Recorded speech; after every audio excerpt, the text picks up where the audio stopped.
stop, shoot, stop, shoot. Do those words sound the same? That is Pagan Min, King of Kyrat, and those are his iconic words from the intro. Instead of pen and paper, we saw a pin in a guy's neck, just at the very start of the game. And since I've started this video by talking about the start of the game, it's only fair that our first fact should be the secret ending that can be triggered in the beginning. The secret ending of Far Cry 4 is the most famous piece of game design in the entire franchise after Voss's definition of insanity speech, and if you have not experienced it yet, the description of it is going to hurt a little. In the opening, after the Crab Rangoon, Pagan Min tells AJ to stay put. He will be right back. Every mechanical and design signal in the game's tutorial section tells you to escape. There is a guard you can sneak past. There is a window. Every instinct the game has trained you to have says move now. But what happens if you actually sit there and wait? Pagan Min comes back. About 10 minutes of real time later, he returns, apologizes for keeping you waiting, and takes you by private helicopter to Lakshmana. He stands with you at the grave of his daughter and lets you scatter your mother's ashes. He says something quiet and real, and then he leaves Kyrat. The credits roll. You completed Far Cry 4 in 12 minutes without firing a single shot and without starting a single revolution. The secret ending is buried in the opening tutorial, where the game assumes you will not look. It is there for the players who listened to the man at the table. It is the game's thesis statement hidden in its first 15 minutes. It is Far Cry 4 asking whether all of what followed, the revolution, the thousands of deaths, the political compromise, the cycle of violence that continues regardless of which Golden Path leader you backed, was actually necessary. Whether you could have simply done the one thing you came to Kyrat to do, and then left. Pagan Min in the secret ending is not the monster the Golden Path described. He is a grieving man who wanted to share the grave of his daughter with the only other person who had any claim to that moment. He has been waiting, in some sense, for years. He offers Crab Rangoon. He asks you to stay put. He means it. And the game hid the version of events where that turns out to be true in the place where almost nobody looks. Far Cry 4 came out on November 18th, 2014, developed by Ubisoft Montreal with additional support from Ubisoft Toronto, Red Storm Entertainment, and other Ubisoft studios, and published by Ubisoft. The game is set in Kyrat, a fictional Himalayan country, and it is the fourth mainline entry in the franchise. It came just 2 years after Far Cry 3, which I told you about in the previous video, and it inherited both the ambitions and the systems of that game while trying to do something genuinely different with the setting and the political subject matter. Far Cry 4 was a massive commercial and critical success, but the prevailing narrative around it at launch was that it was a very good game sitting slightly in the shadow of the game that came before it. That reputation is both partially fair and partially something worth pushing back on, because Far Cry 4 is doing things in its narrative that Far Cry 3 did not attempt, and some of those things it does extremely well. By the time we are done tonight, I want you to have the full picture, or you will be asleep. Both outcomes are completely valid. You are AJ Gale. You are on a bus entering Kyrat, carrying your mother's ashes in a small urn because she made one final request of you before she died, which was to have her ashes scattered at a place called Lakshmana. That is the whole job. That is all AJ came to do. I mean, that's like the main plot of God of War 2018. Or am I being delusional? And then Pagan Min arrives. He steps off a helicopter in a bright pink jacket, stabs a commander in the neck with a ballpoint pen for having shot the bus instead of stopping it, complains about the blood on his shoes, takes a selfie with AJ, and then sits him down at a table with Crab Rangoon. Yes, Crab Rangoon. The first meal Pagan Min offers the protagonist of Far Cry 4 in the opening minutes of the game is Crab Rangoon. I want to take a moment to acknowledge this because, honestly, if you are going to be taken hostage by a flamboyant Himalayan dictator, being offered Crab Rangoon first is the best possible version of that scenario. It is filling, it is reasonably portable, and it does not stain the upholstery the way the commander's blood just did. Pagan Min is many things, but he is a considerate host. He tells AJ he recognizes his eyes. He tells him to stay put, that there is a party waiting, and that he will be right back. But AJ then leaves. The game begins. The entire tone of what follows, charming, threatening, deeply personal, completely unpredictable, is established in those 10 minutes around a table with a plate of crab rangoon and a man who just committed a workplace violence incident and considers it a minor Tuesday. The golden boy of Far Cry 4, AJ Gale, is voiced by James A. Woods, and here is the piece of franchise trivia that most people never put together. James A. Woods also voiced Keith Ramsey in Far Cry 3. That poor old Keith. The friend who was in Buck Hughes' basement. The one whose situation I described in the Far Cry 3 video as PG-18 content. We would absolutely not be spelling out. James A. Woods survived the worst thing that happened to any named character in Far Cry 3, and then came back as the protagonist of Far Cry 4, which is either a lovely piece of franchise casting continuity or proof that the universe specifically enjoys putting James A. Woods through things. AJ gets a lot of criticism as a protagonist, and the criticism is both partially fair and partially unfair, and I want to sit with both sides of it honestly. The fair part is that AJ is quiet. He says comparatively little for the central figure of a 30-hour campaign. He reacts to events more than he drives them, and the world of Kyrat is doing things to him throughout, rather than him making decisive choices that redirect the story. In a franchise that gave us the extraordinarily articulate and gradually unraveling Jason Brody, that passivity is noticeable. The unfair part is treating passivity as always being a flaw. AJ is thematically appropriate in his passivity. He came to Kyrat to scatter ashes. He did not sign up for a revolution. He got pulled into one by forces that were fighting long before he arrived and will continue fighting long after he leaves. Golden Path does not need AJ because he is exceptional. They need him because of who his father was. He is a symbol before he is a person, to every single person he meets in Kyrat. And the game is at its most interesting when it is sitting with the specific discomfort of that. AJ is not Jason Brody. He was never supposed to be, and judging him against that standard misses what the game is actually trying to do with his character. Pagan Min, the reason you are here. Troy Baker voices him, and the audition story for how Baker got this role is one of the best stories in gaming history, and I need to tell it to you immediately. The team at Ubisoft Montreal watched somewhere between 100 and 200 video auditions for the role, according to narrative director Mark Thompson. None of them had what they were looking for, which Thompson described as confidence. This is a man who wears a pink suit, takes over a country, installs himself as king, and says, "You all are my subjects, and you love me." The actors they had seen up to that point did not have that. And then they saw Troy Baker. Baker showed up. He had the script. The script went out the window. Partway through the audition, an assistant walked in to refill the coffee. Baker, fully in character as Pagan Min, immediately turned his attention to her. He invited her to sit down. Who is this? Who is this walking into this room right now? No, don't leave. Sit down. And she's looking at me like... He asked if she would like some of what she had just brought in, and then, still in Pagan's voice, still looking at the Ubisoft team across the table, he told them calmly that he was going to murder this woman right in front of them.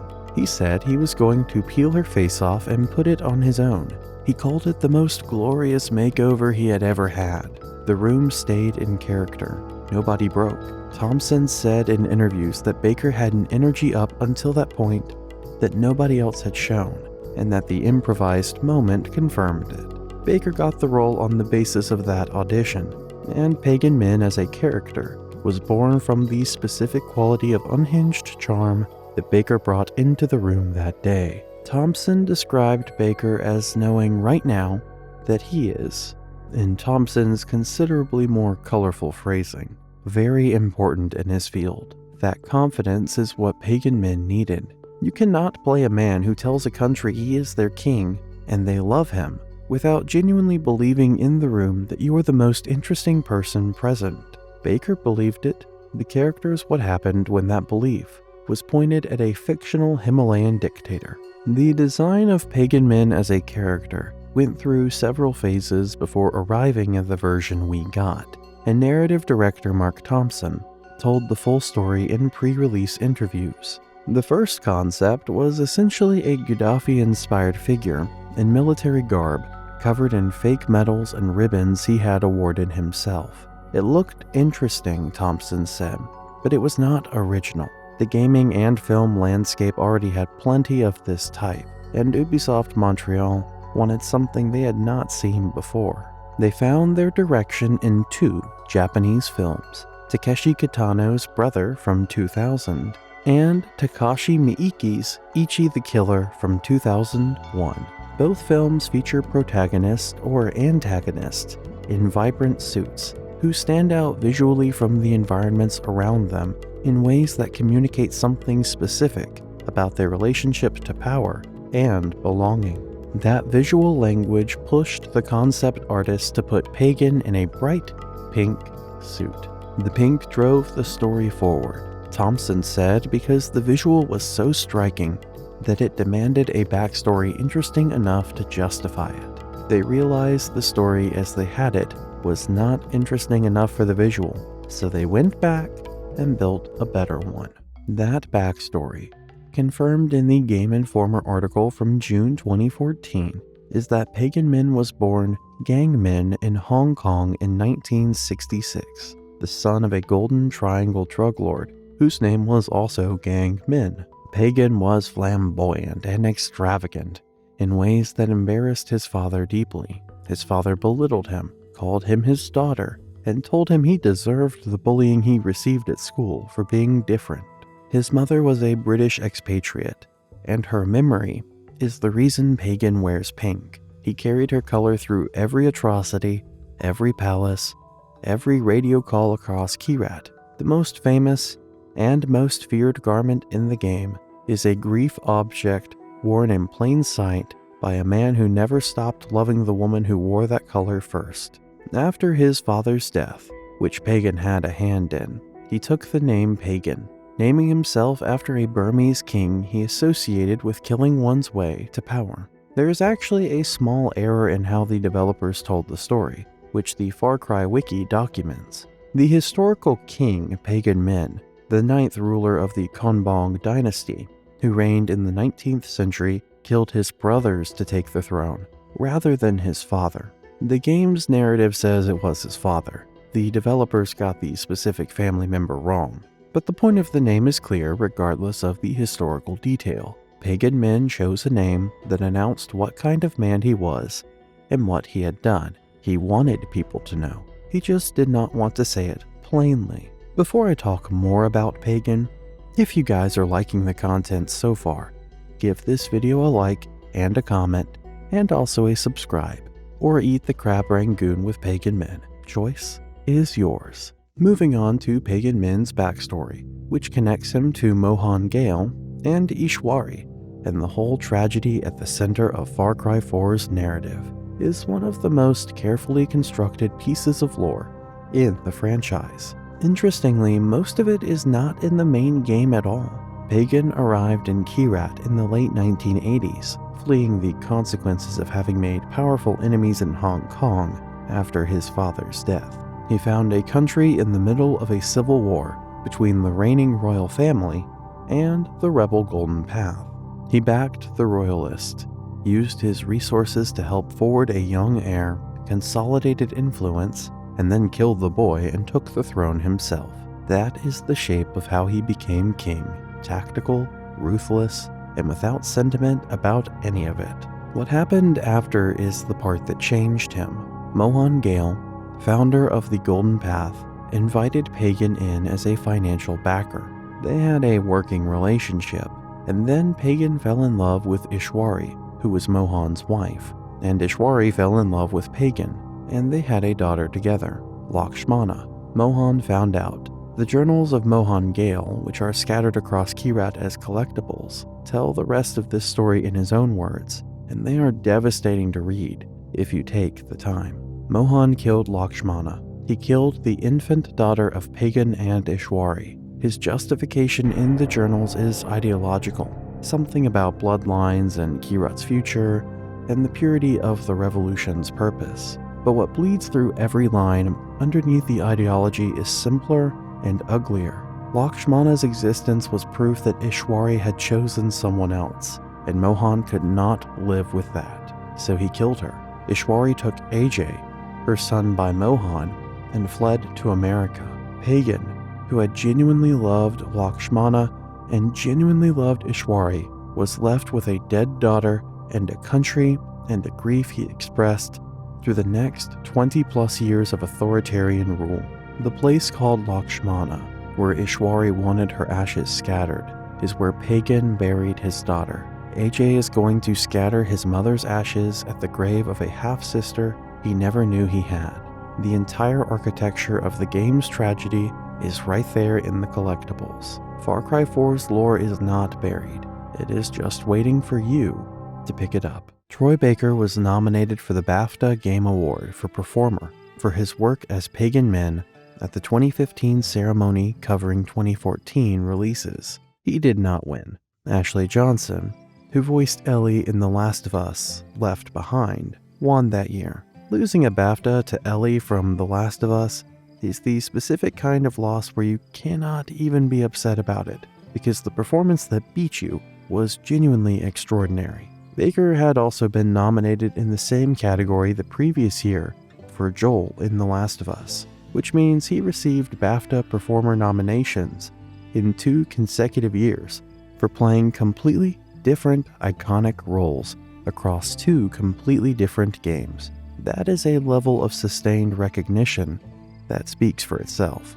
The BAFTA Performer category has existed since 2012, when Mark Hamill won it for the Joker in Batman Arkham City. It is worth making that clear because the previous version of this script incorrectly called Baker's nomination inaugural. He was the 3rd or 4th recipient of a nomination in that category, not the first, and the history of who has been recognized in it is genuinely interesting. Mark Hamill winning the first one for the Joker, then Baker being nominated twice in 2 years for Joel and Pagan Min. The category essentially became a record of the most ambitious and most celebrated voice performances in games during that period. Baker went on to win the BAFTA Games Performer Award in subsequent years for other roles, cementing a record for nominations in that category across his career. Pagan Min was not his first significant BAFTA moment, and was not his last, but the nomination for this specific performance is worth noting because of what the character represents in Baker's career. He brought Pagan Min into existence in an audition room by improvising a threat against an assistant. That the performance that resulted from that improvisation was BAFTA nominated is exactly the kind of outcome that audition deserved. Let's talk a little about the facts of the supporting characters in Far Cry 4. As you know, the Golden Path is fractured in a way that the Rakyat in Far Cry 3 never quite was, and that fracture is the engine that drives Far Cry 4's political storytelling. Amida and Sabal are the 2 leaders dividing the movement's direction and dividing your loyalty across the entire campaign. Amida wants to modernize Kyrat and is willing to use the poppy trade as the economic foundation for that modernization, because that is the infrastructure the country actually has. She is pragmatic to the point of coldness. She reads strategic situations clearly and is willing to pay a human cost for strategic outcomes in ways that become increasingly visible as the game continues. Amida is voiced by Janina Gavankar, an American actress of Indian heritage, best known at the time for True Blood, and who has since starred in Star Wars Battlefront 2 as Iden Versio. The TV Tropes trivia page for Far Cry 4 notes a Dawson casting situation with the Golden Path leaders. Amida is supposed to be 25 in the game's story. Gavankar was 33 at the time of recording. Sabal is written as 36. Naveen Andrews was 45. Both of them are playing younger than their actual ages, which in voice acting is less visually jarring than in film, but worth noting as a piece of production trivia. Sabal is voiced by Naveen Andrews, who played Syed Jarrah in Lost, one of the confirmed creative influence on Far Cry 3. Having an actor from one of the franchise's source text come back as a major character in the franchise itself is the kind of coincidence that the universe sometimes just delivers. Sabal wants to restore Kirat's traditional way of life, built around the worship of Kira. He is idealistic in ways that are genuinely moving in his early scenes and genuinely dangerous in his later ones. The game slowly and carefully shows you what happens when that love for a culture curdles into the willingness to use that culture as a weapon against people who threaten it. Neither Amida nor Sabal is right. Neither is wrong. Both of them become the thing they were fighting, through different paths and with different justifications. That is the political argument at the center of Far Cry 4, and it is made through the characters rather than through dialogue explaining it to you. If you remember those two cool or obnoxious stoner dudes, Yogi and Reggie, they are two British con men from somewhere in England, their accents suggesting London, who traveled the world running the same scam over and over. They set up as mystics and mediums, moved mind-expanding drugs through their operation, and took money from spiritually minded Westerners looking for the promise of Eastern peace before vanishing and moving on to the next city. They eventually landed in Kirat, and that is when everything started going sideways. Noor Najjar took an interest in them. She helped set up their client profile, funneled wealthier Westerners to them, and used their operation to gather blackmail material for pagan men.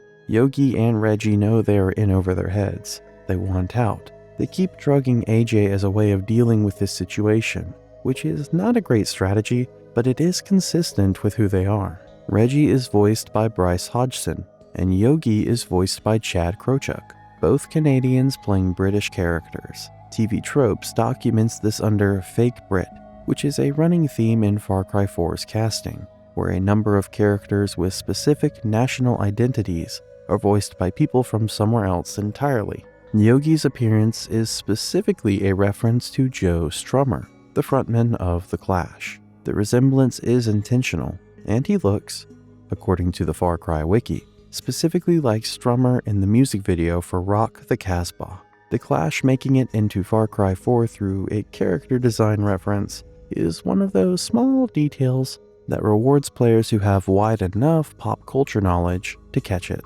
The Yogi and Reggie missions are the most chaotic pieces of content in Far Cry 4, and they are wonderful for it. Every single one of their missions involves AJ being drugged and waking up somewhere with no equipment and very specific strange circumstances to navigate. Bears in a cave, a jet ski with trucks falling from the sky, flaming boars. The missions have nothing to do with the main story, and everything to do with the franchise tradition of using altered states as a way to put the player in situations the normal game systems would not generate.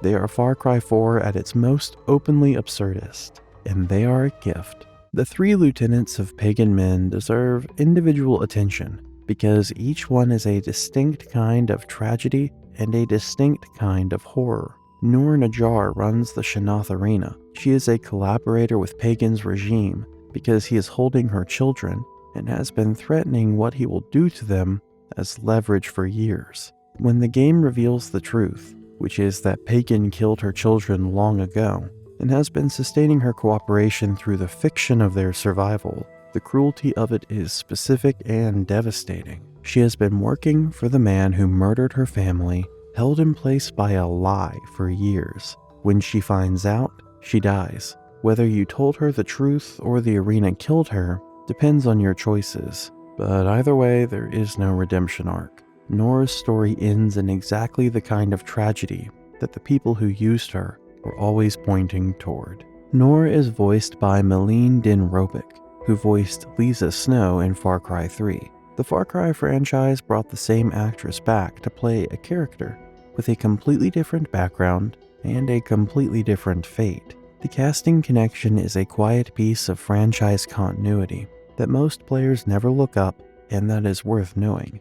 Denrobic is a Canadian of Vietnamese heritage, playing a character whose name suggests Arabic descent, in a game set in a fictionalized Himalayan country.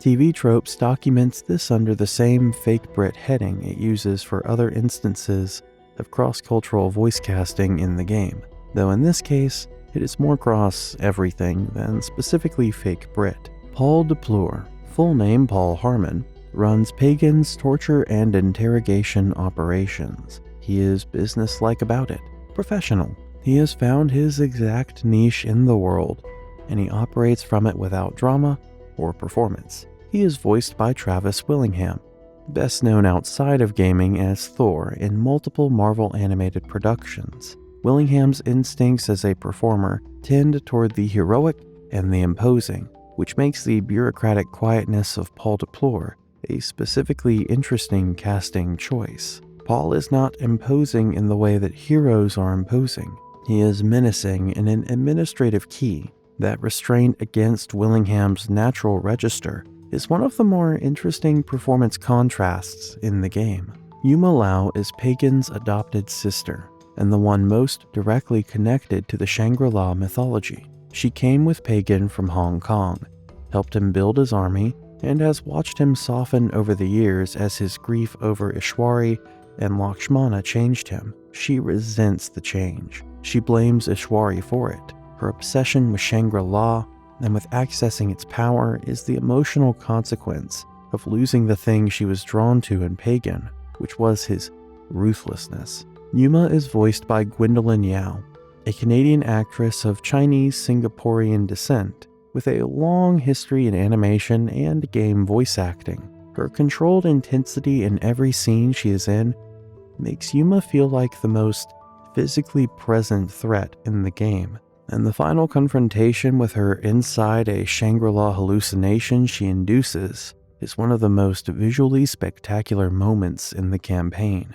Rabi Ray Rana, the voice of the Golden Path's underground radio station, is voiced by Hassan Minhaj, who at the time of the game's release in 2014 was a correspondent at The Daily Show, and who has since become significantly more famous through his stand-up specials and his Netflix series Patriot Act. The casting of Minhaj as the Golden Path's media arm, in a game that is itself a political satire, built around a Himalayan civil war, inspired by the real Nepalese civil war, is, whether by design or by happy coincidence, perfect. Minhaj's entire professional identity is built around navigating the gap between official narrative and lived reality, between what political movements say they are doing and what they are actually doing.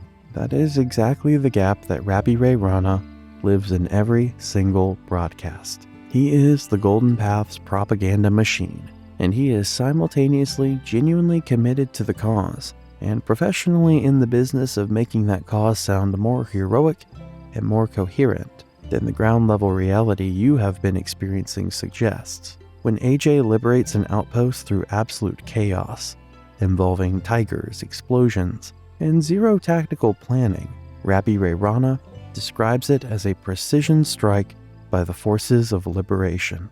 The gap between what happened and what he says happened is the joke. The joke is the point, and the broadcasts work as comedy and as storytelling infrastructure simultaneously, keeping you informed about the political situation in Kirad, while gently mocking the institutional tendency to turn everything into a narrative that serves the institution. The specific quality of Minhaj's performance in the role that is Rabi Ray Rana is never in doubt. He is never uncertain. The revolution is always winning. The people are always behind it. The future is always bright. That absolute certainty delivered in Minhaj's register, which is warm and quick and very funny, is what makes the broadcast feel like they are coming from a real person rather than a game system. He believes what he is saying. He just happens to be describing events in ways that only loosely correspond to what you just experienced. That gap between sincerity and reality is where all good satire lives, and Rabbi Ray Rana lives there very comfortably. Now let's talk about the beautiful pieces in the puzzle of Far Cry 4. Shangri-La is one of those pieces of Far Cry 4 that divides players sharply, and that I want to defend properly. The Shangri-La sequences are accessed through Thenka paintings scattered across Kirat. Thenkas are traditional Tibetan scroll paintings used as objects of meditation and as tools for teaching Buddhist philosophy, and the game uses them as the literal mechanism for accessing a mythological dimension. Collect and activate them, and AJ enters a series of missions where he plays as Kalinak, a warrior from Kareti mythology who is accompanied by a white tiger, fighting against a demonic corruption called the Darkness. The visual design of these sequences is extraordinary. The palette shifts completely into deep reds and golds. The landscapes are stylized versions of the Himalayas that look like you have stepped through the surface of a Thenka painting, and the enemies are demon versions of the regular soldiers you fight in the main game, recognizable shapes in completely wrong context. The Shangri-La sections were handled by Ubisoft Toronto, which explains why they feel so visually distinct from the main game. A separate studio brought a separate visual identity, and the result is content that looks and feels like nothing else in Far Cry 4. The Shangri-La mythology connects directly to Sabal's vision for Kirat's future. The traditions Sabal wants to restore include the worship of Kira and the stories of Kalanog, and the white tiger you fight alongside in the mythological dimension is the same animal whose imagery runs through the Golden Path's cultural iconography. The darkness corrupting Shangri-La is doing the same thing to the mythological realm that Pagan Min's regime is doing to Kirat in the physical world. The two tracks of the game exist in parallel and comment on each other without the commentary ever being made explicit. That is the game trusting you to connect the dots yourself, rather than explaining the connection. Talking about the world reminded me of an element in this vast made-up Nepal from Timu, the Masks of Yolon, that are one of the more unsettling collectible systems in the franchise, and they deserve proper time, because the lore behind them is genuinely disturbing in the right way. There are 55 masks scattered across both the northern and southern regions of Kirat. Each one is left at a scene of murder by a serial killer the Far Cry wiki refers to as the Goat. The Goat wanders Kirat killing people he believes need to be sacrificed to Yalong, which is a dark deity in Karate mythology, and he leaves these masks at the site of his kills. Near each mask, there will almost always be a body and a note from the Goat explaining why this particular person needed to die. The notes start coherently and get progressively more cryptic and more unhinged as you move north through the collection. The Goat is also aware that AJ is removing his masks. Some of the later notes are directed at AJ specifically, stating that the only reason the Goat has not yet killed him is because Yalong has plans for him. One of the last notes references a third party who has also been removing the masks, and the Goat threatens both AJ and this unknown person, trying to decide which one to take to Yalong first. The identity of this third person remains a genuine mystery. The fan theory that it is Herc is not confirmed, but also not denied. Collecting all 55 masks rewards you with unlimited guns for higher tokens. At 20 masks, you unlock the Trooper's signature weapon. The gradient from specific gruesome narrative to mechanical reward is a very Far Cry way of embedding the collectible system in the world. You are not just finding objects. You are following the trail of a specific person doing terrible things across the whole country, and the country is also shooting at you while you do it. That is a lot to manage simultaneously, but it is the Far Cry 4 experience described accurately. Do you remember the gladiator-esque arena in Far Cry 4? It was the Shanath Arena run by Nor, which is worth examining as both a game system and a thematic element, because the moral structure of it is more interesting than it appears on the surface. Voluntarily entering the arena and competing in escalating rounds of combat against enemies and animals is a great time in terms of pure gameplay. The combat is concentrated and demanding in ways the open world rarely forces. But what the arena is doing within the fiction of the game is something the game never explicitly addresses, which is that every time AJ wins a round, he is providing entertainment for the regime he is fighting, nor runs the arena as a mechanism for keeping pagan men's soldiers entertained and psychologically reinforced. The crowd is a crowd that has been conditioned to enjoy violence as spectacle. AJ, entering voluntarily, is producing content for that conditioning. The revolution funding the thing it is fighting is one of the quieter ironies that Far Cry 4 drops onto its optional content and never underlines. You do not have to notice it to enjoy the arena, but it is there in the structure of what you are doing, and the game built it into a system that the vast majority of players engage with for its combat rewards rather than its political implications. Both layers coexist. The player who just wants these signature weapons and the XP gets those. The player who thinks about what the arena means within Keyrat's political economy gets a different and more uncomfortable experience from the same content.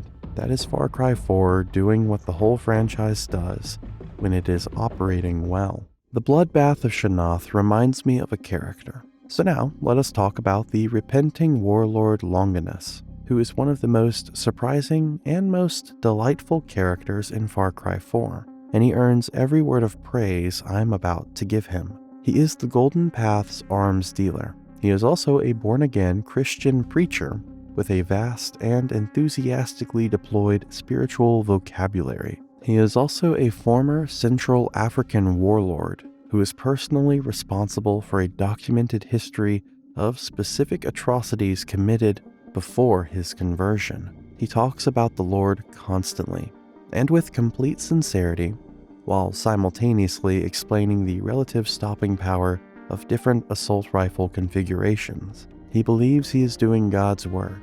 He is selling weapons to a revolution in the Himalayas. Both things are true at the same time, and he has made complete peace with that. Longinus is voiced by Emerson Brooks, and the comedy of the character is completely inseparable from the genuine darkness underneath it. He is funny because he is so absolutely sincere about the contradiction he embodies. He is not performing the religion. He is not winking at you about the gap between his stated faith and his actual profession. He genuinely believes he is working out his atonement through the logistics of Himalayan revolutionary warfare. And then occasionally the weight of what he did before surfaces in a specific detail. The darkness becomes briefly visible, and the comedy and the horror sit in the same scene without either canceling the other out. The Longinus missions are some of the most entertaining optional content in the game, specifically because of how committed Brooks is to the internal consistency of a character who should not make sense, but completely does. Guys, the snake, as I call him, Willis Huntley, is back. Of course he is. The CIA operative who was introduced in Far Cry 3 as a recurring bad penny of American intelligence, who wanders through other people's crises and makes them worse, while calling it strategic interest, shows up in Keyrat, because that is what Willis does.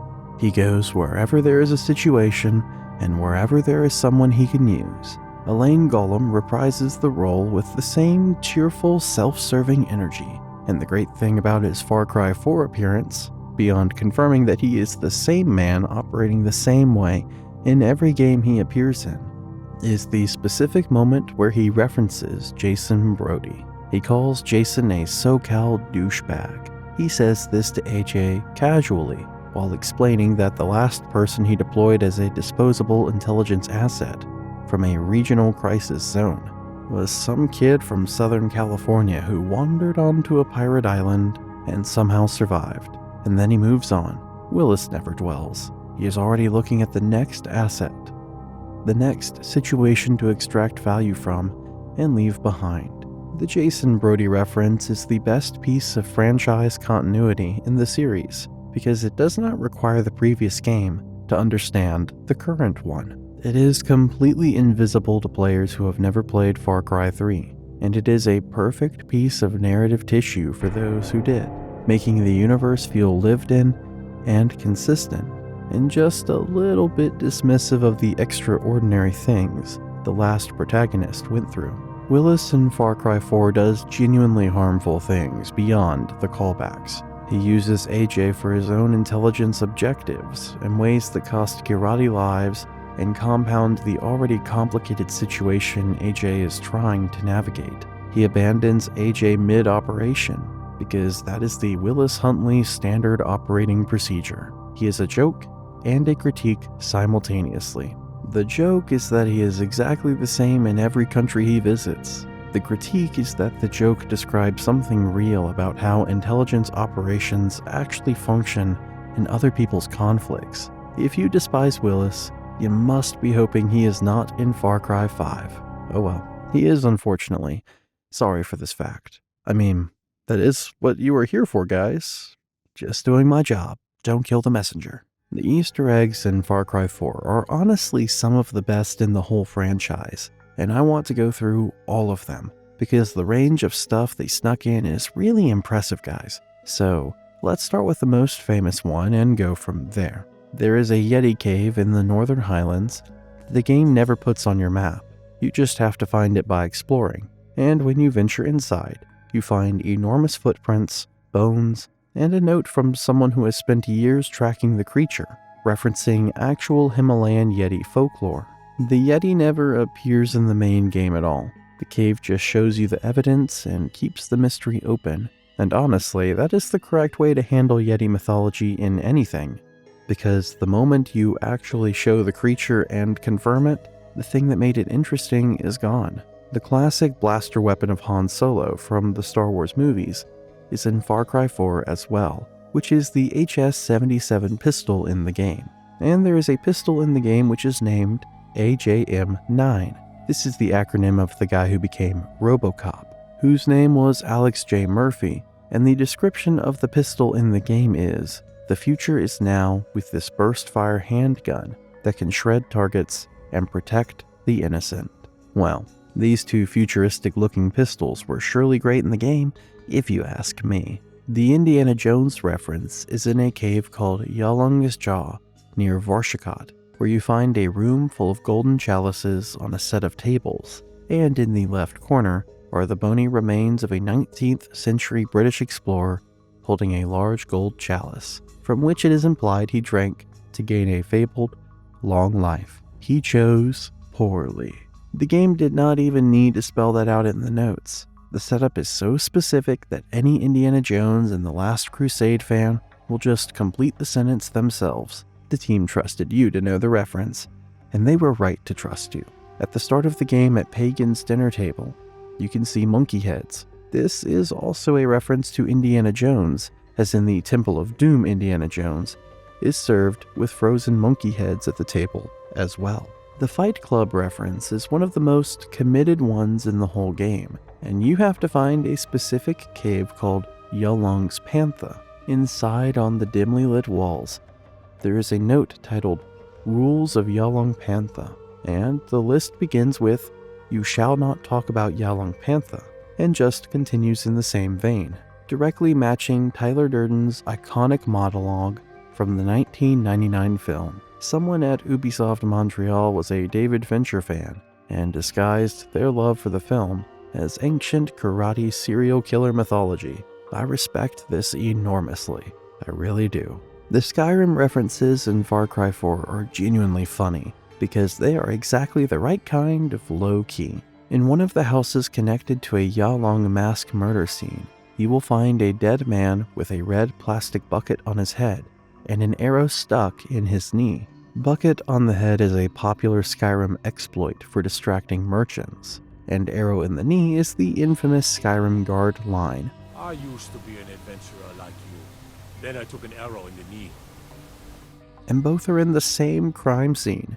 It is peak video game comedy, very specific, very dumb, and it genuinely made me laugh when I found it. The Papers, Please reference is a small one, but perfect for the people who catch it. There is a memo on a small hut just beyond the King's Bridge that reads like a direct quote from the indie game's instruction structure, complete with the specific bureaucratic tone of that game's immigrant checkpoint. And it ends with glory to Kirat. It works whether you know Papers, Please or not. As a standalone detail, it is funny, and as a reference, it is a love letter from the developers to a small indie game that they clearly liked a lot. The Game of Thrones reference is something you find when looting enemies or chests. The description says it is a photo of a naked dwarf with a nasty facial scar, and it also reads, "Winter's not the only thing coming." That is Tyrion Lannister, combining the Eddard Stark quote with a Tyrion reference, all in one photo item description. This is exactly the kind of thing that rewards the specific type of player who reads every single loot item description they find. I see you guys. I'm one of you. And this one is for us. Now, there is a BioShock reference in Far Cry 4, and I want to be very specific about this because I love both these franchises, honestly. When you are in free roam or doing missions, as you kill and loot enemies, you will find a sellable item called a hypodermic needle. Its description reads, as filled with glowing liquid.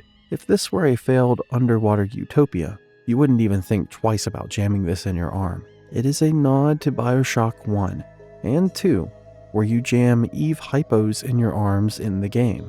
There is also a Templar reference sitting in Far Cry 4, which is the Order of the Antagonists from Assassin's Creed games. You find documents with the cross sign, which is the logo of Templars, letters, and a skeleton in such old clothes.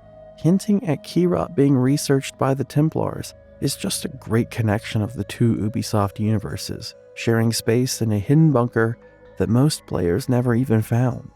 Which is a real shame, because the most committed explorers get rewarded with something genuinely spectacular there. The Voss Hula doll. Guys, this is one of my favorite tiny details in the whole game. You can find a Hula Girl doll in the loot that has a Voss's head on top of the original body. It appeared in some vehicles in Far Cry 3, and even came as physical merchandise with the Insane edition of the game. And the fact that someone at Ubisoft put a lootable in a world version of the Far Cry 3 promotional merchandise into Far Cry 4 is so specific that it absolutely had to be intentional and was done purely for the people who would notice. My respect to you, people who did notice.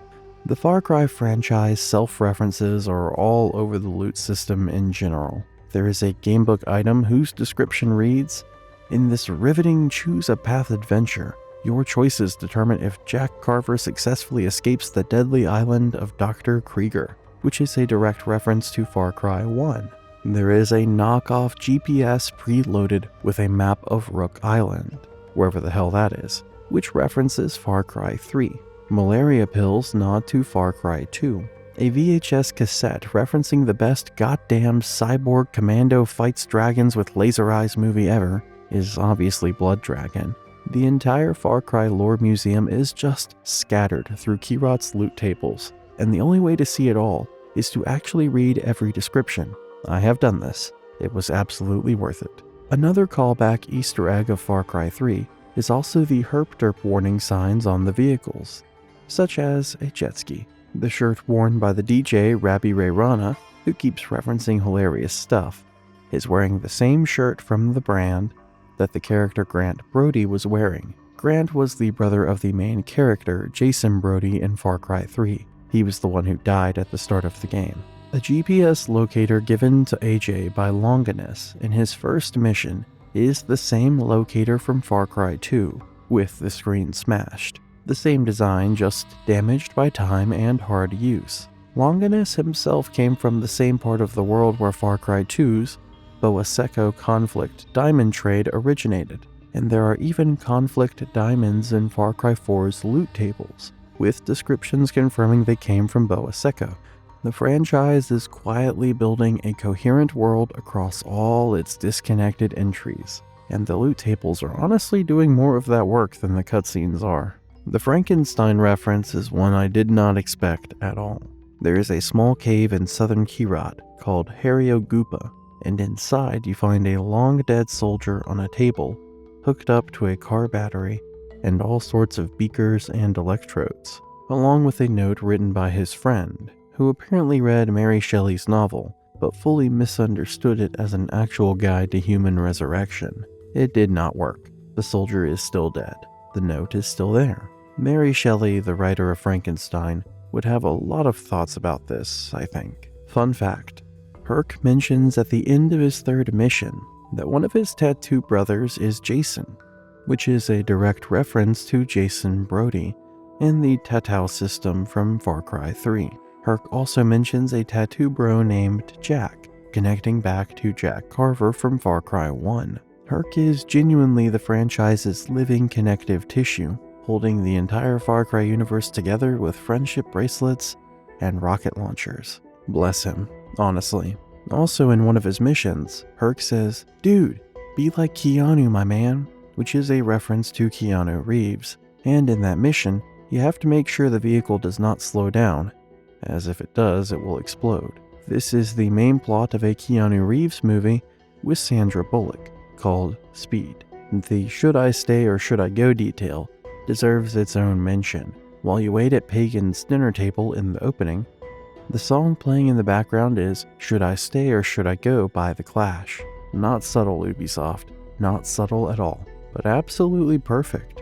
The answer to the game's central question is just sitting there in a 1982 punk song in the first 5 minutes. And on top of that, Yogi is designed to look like Joe Strummer, the frontman of The Clash, specifically in the music video for Rock the Casbah, according to the Far Cry wiki. The Clash is doing a lot of heavy lifting in this game, and I am here for every single second of it. There is also a Ron Burgundy reference in the game. After you liberate Outpost, you can hear an NPC say the lines from the movie Anchorman. Boy, that escalated quickly. That really got out of hand.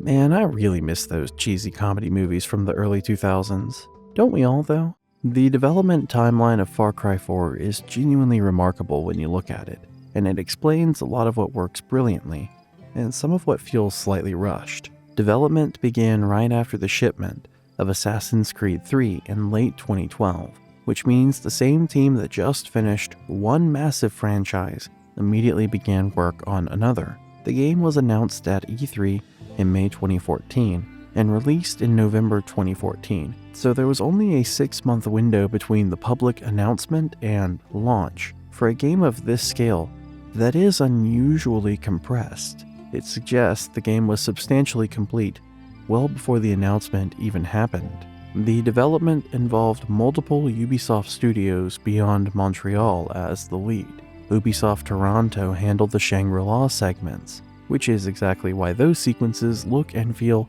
so visually different from the rest of the game, because a separate creative team brought a completely different visual identity to that content, and that distinctiveness is actually a feature rather than a problem. Red Storm Entertainment, the North Carolina studio that was originally founded by Tom Clancy and acquired by Ubisoft back in 2000, built the competitive multiplayer component.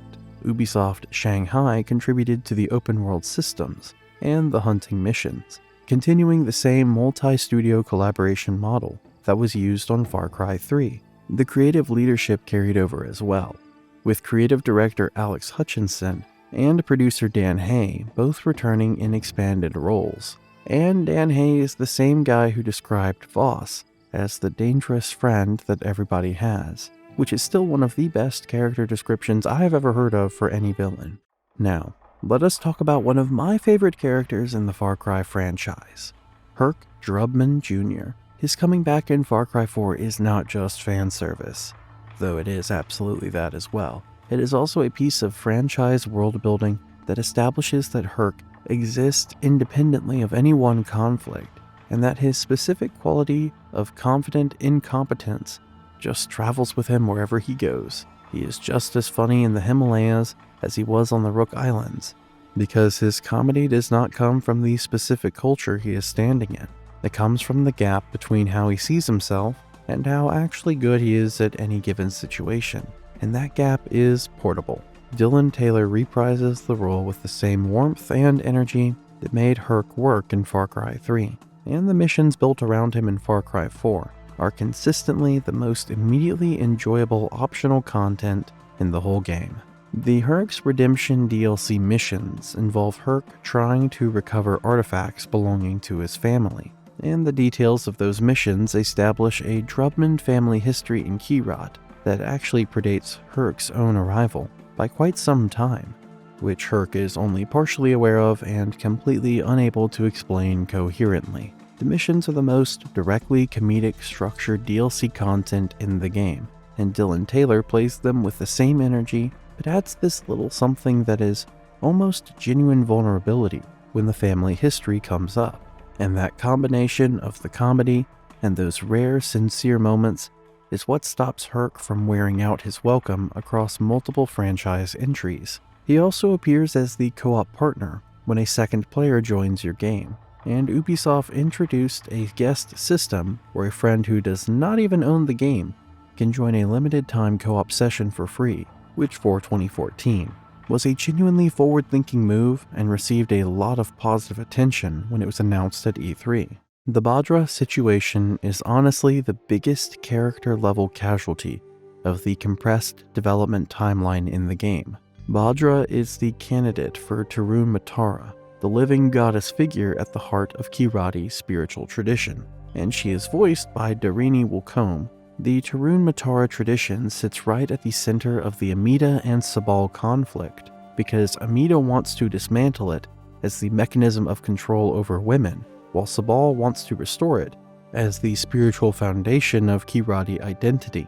And Badra is the young woman whose entire life is being decided by this argument between two people who are using her as a symbol, while rarely actually asking what she wants. Developer commentary and post-launch interviews suggest Badra was originally supposed to have a more complete arc, one where she actually had genuine agency in the resolution of the Tarun Matara storyline, completely independently of which Golden Path leader AJ supported. That version of the character would have created a whole third outcome for the tradition, directed by the woman at its center, rather than by the men arguing about what it should mean. That arc was compressed during development, and what remained in the final game has this quality of suppressed interiority in her scenes. You can just feel the character the writers had in mind pressing against the limits of the page time she was given. The Tarun Matara tradition itself draws from the real Kumari tradition of living goddess figures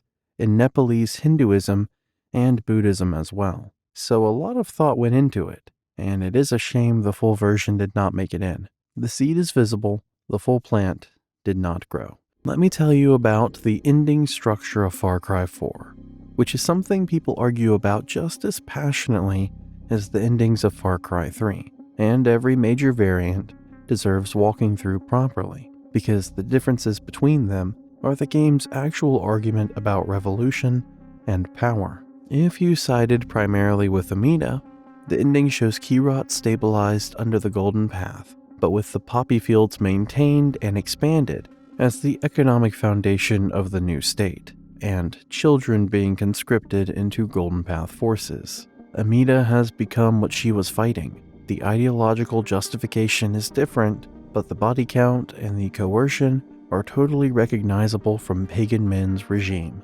If you sided primarily with Sabal, Kierat is being stabilized under a restored traditional order, where people associated with Pagan Min's regime are being publicly executed in the name of Kira. Sabal's cultural restoration has become a theocratic purge within the span of the ending cutscene. He achieved his vision, and immediately used it to eliminate everyone he considered a threat to it. TV Tropes documents both endings under Full Circle Revolution, which is the technical term for when a revolution becomes exactly what it was fighting. Both Amida and Sabal qualify, simultaneously, in the same game, about the same conflict. Well done, everyone. The Pagan Min ending, which you reach through enough engagement with his character across the campaign, shows him leaving Kierat voluntarily. He just hands it to AJ and the Golden Path and walks away. It is the most hopeful ending the game offers, and the fact that the ending where the authoritarian dictator leaves is more hopeful Then the other endings where the revolutionaries win tells you everything about what this game believes about idealism, about power, and about what revolutions actually produce. In my personal opinion, the pagan ending is the only one that does not leave you feeling vaguely responsible for something terrible. Take that however you want. And then there is the secret ending, where none of it happens at all, where AJ just sat at the table and waited, and Pagan came back, and they went to Lakshmana together, and it was over. Everything was unnecessary. The crab rangoon was on the table, and the answer was to sit down and let the man make good on what he promised. One of the most subversive design choices in the whole franchise, hidden in the first 15 minutes, available only to the players who did the one thing the game's entire mechanical language was telling them not to do. Man, I just love this game. Moving on to the spectacular music of Far Cry 4. It is one of its most underappreciated elements, composed by Cliff Martinez, who is best known for his scores for Nicholas Winding's Refn's Drive, and for Steven Soderbergh's Solaris and Contagion. Martinez is a cinematic and atmospheric composer whose instincts run forward texture and electronic minimalism rather than orchestral sweep and action scoring. Brian Tyler, who scored Far Cry 3 with muscular, propulsive orchestral music, was a very different choice for a very different game, and Martinez brought something the Himalayan setting needed that Tyler's approach would not have provided, which is that quality of ancient coldness, of altitude and distance, of a place that is beautiful and completely indifferent to you at the same time. He brought in real regional instruments, including sitar, tabla, and bansuri flute, building his electronic textures around them rather than layering synthesizers over a conventional orchestral foundation. The Shangri-La music is the absolute peak of what this combination achieves in the game. It has this quality of being ancient and alien simultaneously, like music from a tradition that predates Western harmony by thousands of years. It fits the visual design of those sequences so completely that the two reinforce each other, rather than either one carrying the other. The licensed music in this game is also worth talking about. Canned Heat's Going Up the Country playing during the gyrocopter tutorial is one of those needle drop moments that players who were there remember immediately.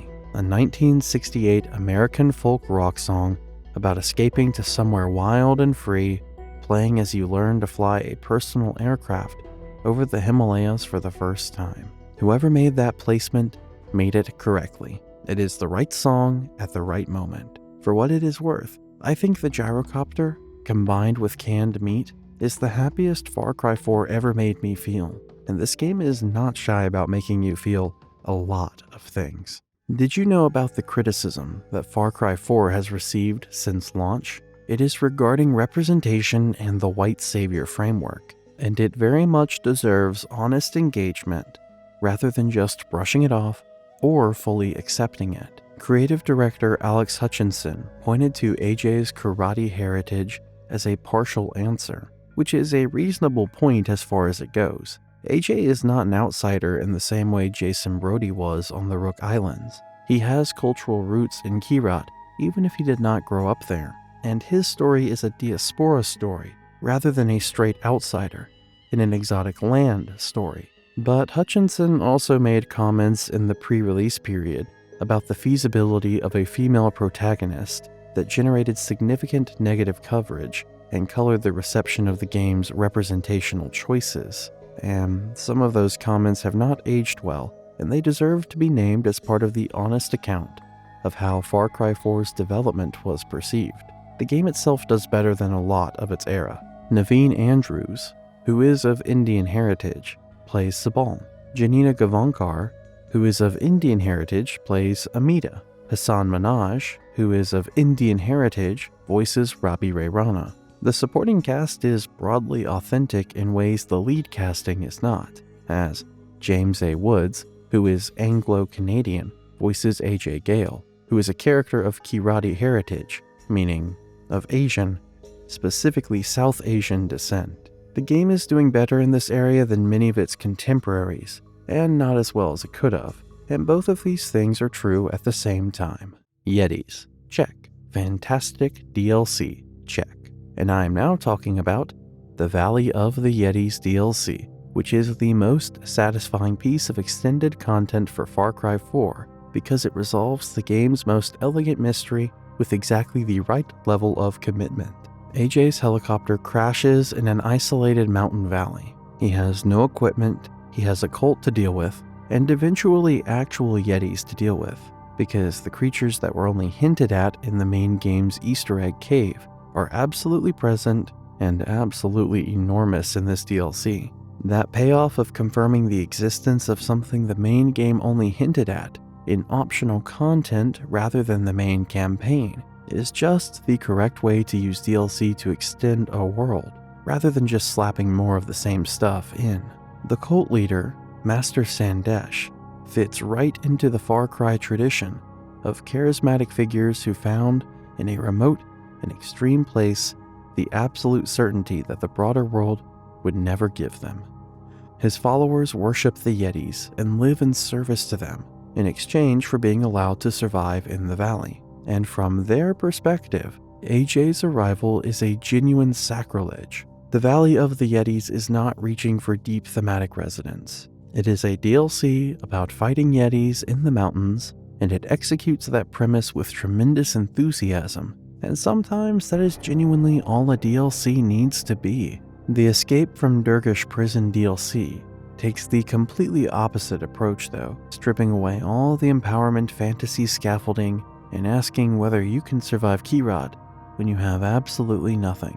AJ is captured, no equipment, real-time countdown, enemies hunting him, and the northern wilderness trying to kill him at the same time. Not everyone found the balance satisfying, but the ambition behind it was genuine. Now let me tell you about the Pagan Men radio calls across the campaign, which are the single most consistent source of character depth in the game.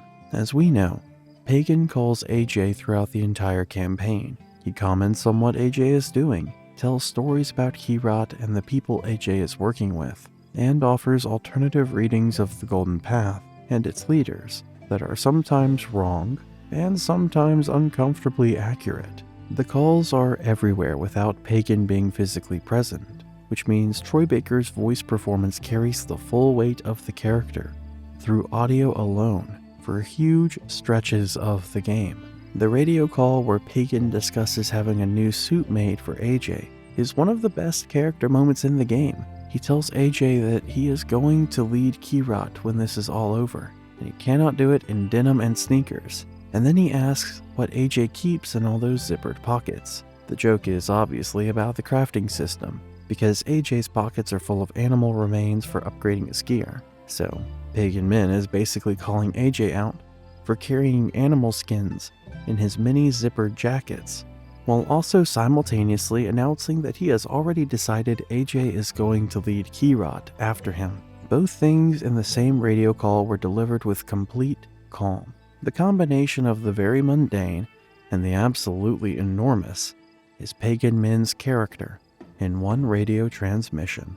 Executive producer Dan Hay described Pagan Men as that friend who is really bad for you, and the radio calls are exactly how Far Cry 4 maintains that relationship across 30 hours. The dangerous friend does not appear dramatically. The dangerous friend calls. The dangerous friend has thoughts about your life choices and shares them casually. That is Pagan Men across the whole Far Cry 4 campaign, and it is one of the most sophisticated, long-form villain presences in the franchise. Also, a fun fact, Robbie Ray Rana mentions Walter White and Tony Montana by name during broadcasts about Pagan Men's heroin plane.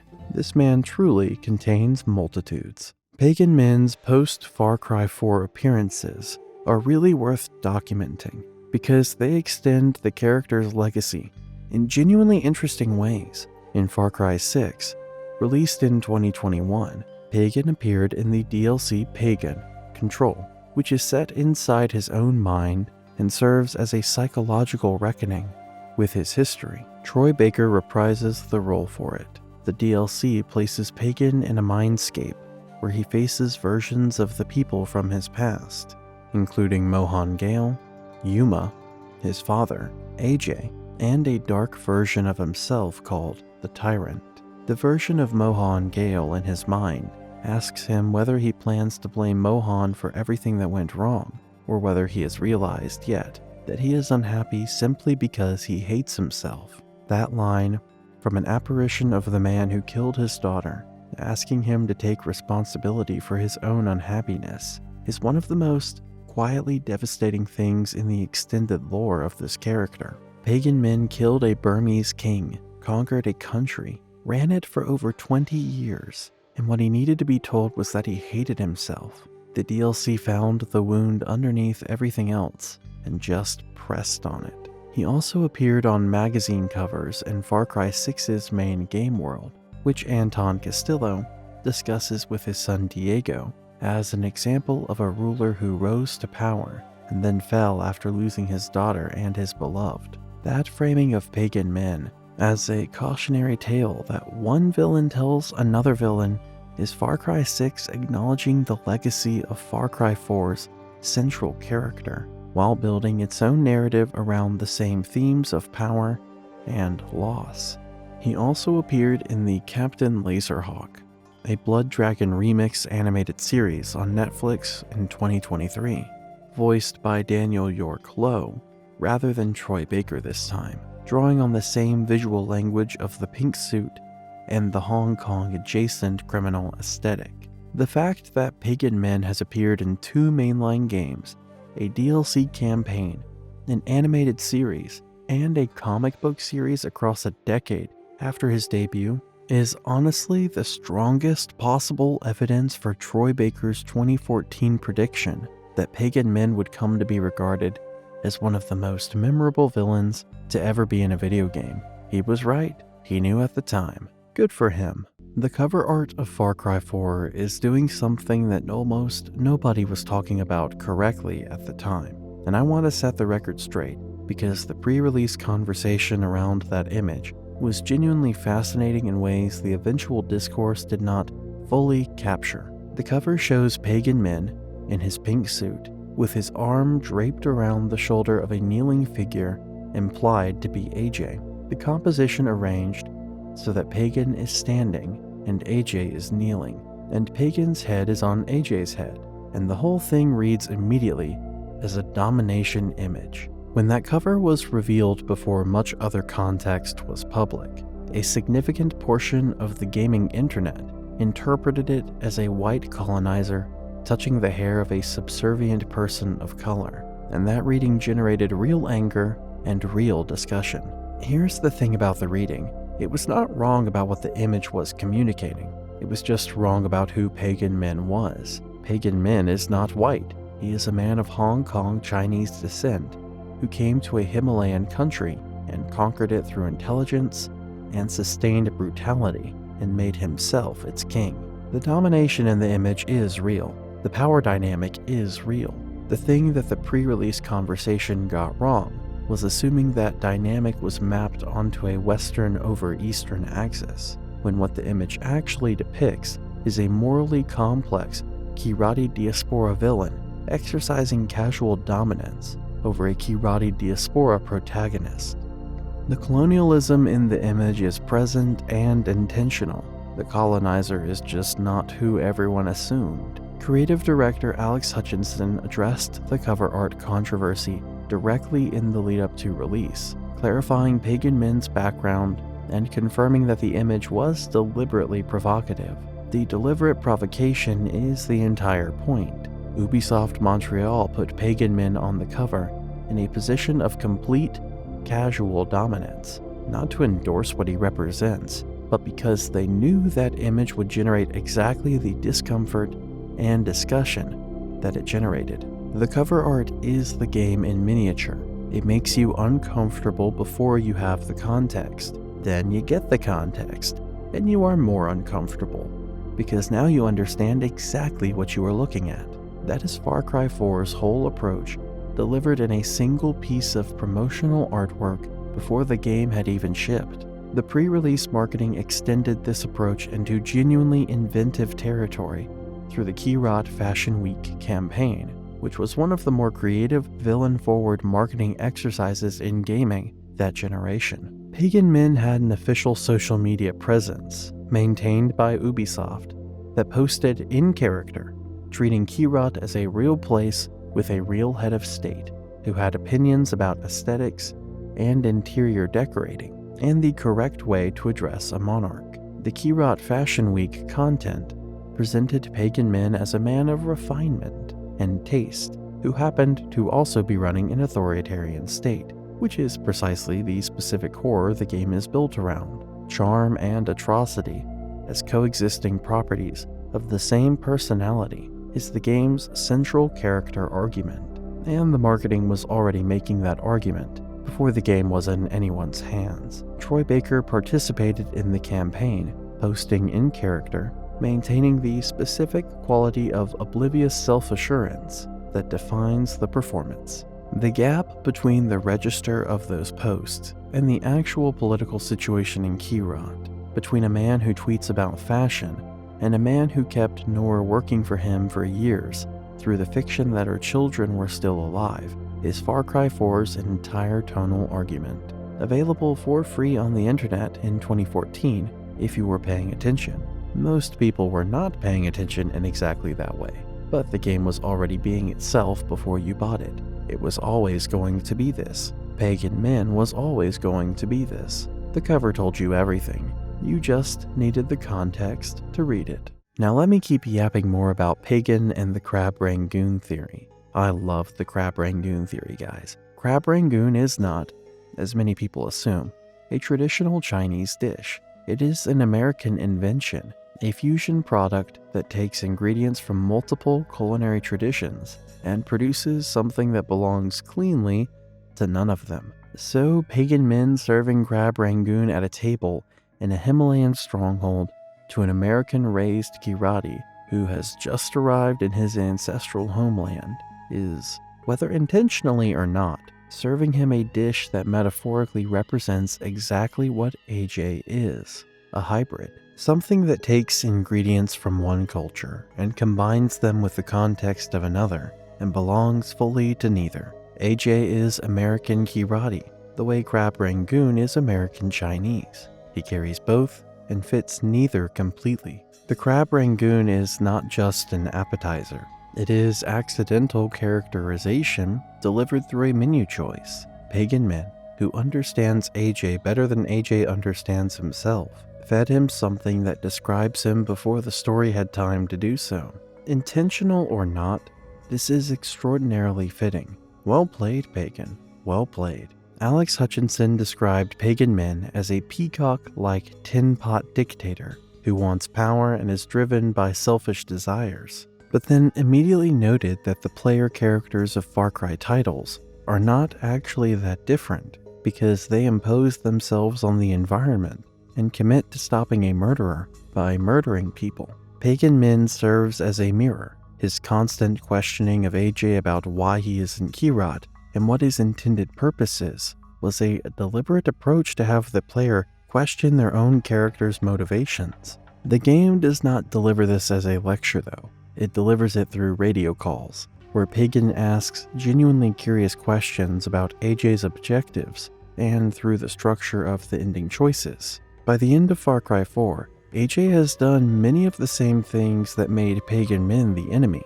He has killed significant numbers of people. He has enabled whichever faction is now doing things in his name that he may not have authorized. The question of whether AJ is better than Pagan Min, or just a Pagan Min with different ideological backing, is the question the ending is designed to leave you with. The game sets it up perfectly and hands it to you. In my opinion, this is one of the smartest things the Far Cry franchise has ever done, and it does it without making a big deal out of it. The game just trusts you to sit with the question.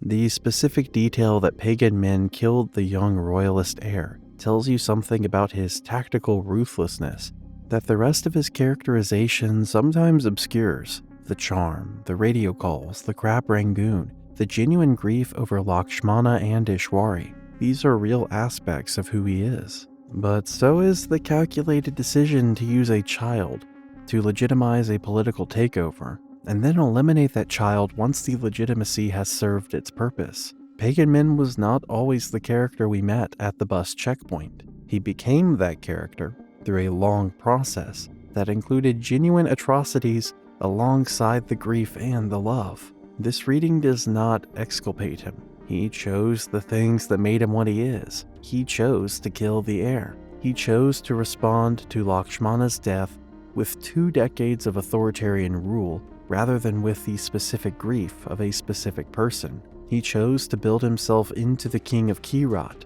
rather than knock on Ishwari's door and ask to talk. But understanding the mechanics of the unhappiness, which is what Far Cry 4 and the Pagan Control DLC together make available to you, changes how you hold the character.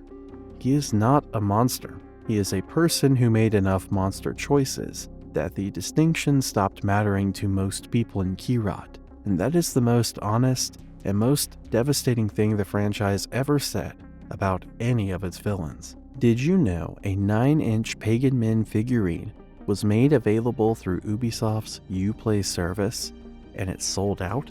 Of course it did. Pagan Min is one of those rare villain characters who generates genuine affection from the audience rather than just admiration, which is a different and much harder thing to produce. You admire Voss, you find Pagan Min charming, and then you are slightly unsettled by how charming you found him, and then you look up what he actually did to Norse children, and you feel appropriately terrible, and then he calls you on the radio and asks about these zippered pockets, and you laugh in spite of yourself. That cycle is the character working exactly as designed. Moving on to Pagan Min's Royal Palace. When AJ finally reaches it in the main campaign, it is designed as his most personal space in the game.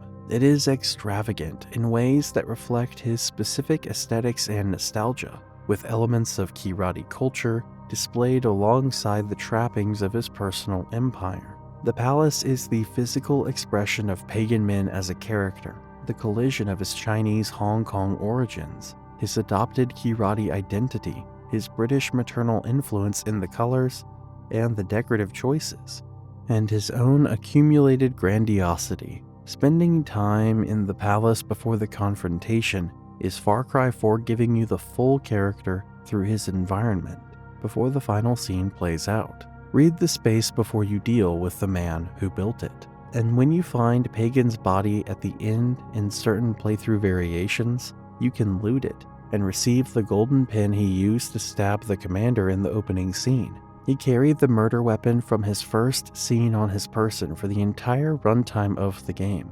That pin was on him the whole time. He did not throw it away or display it. He just kept it. That detail is Pagan Min in one prop.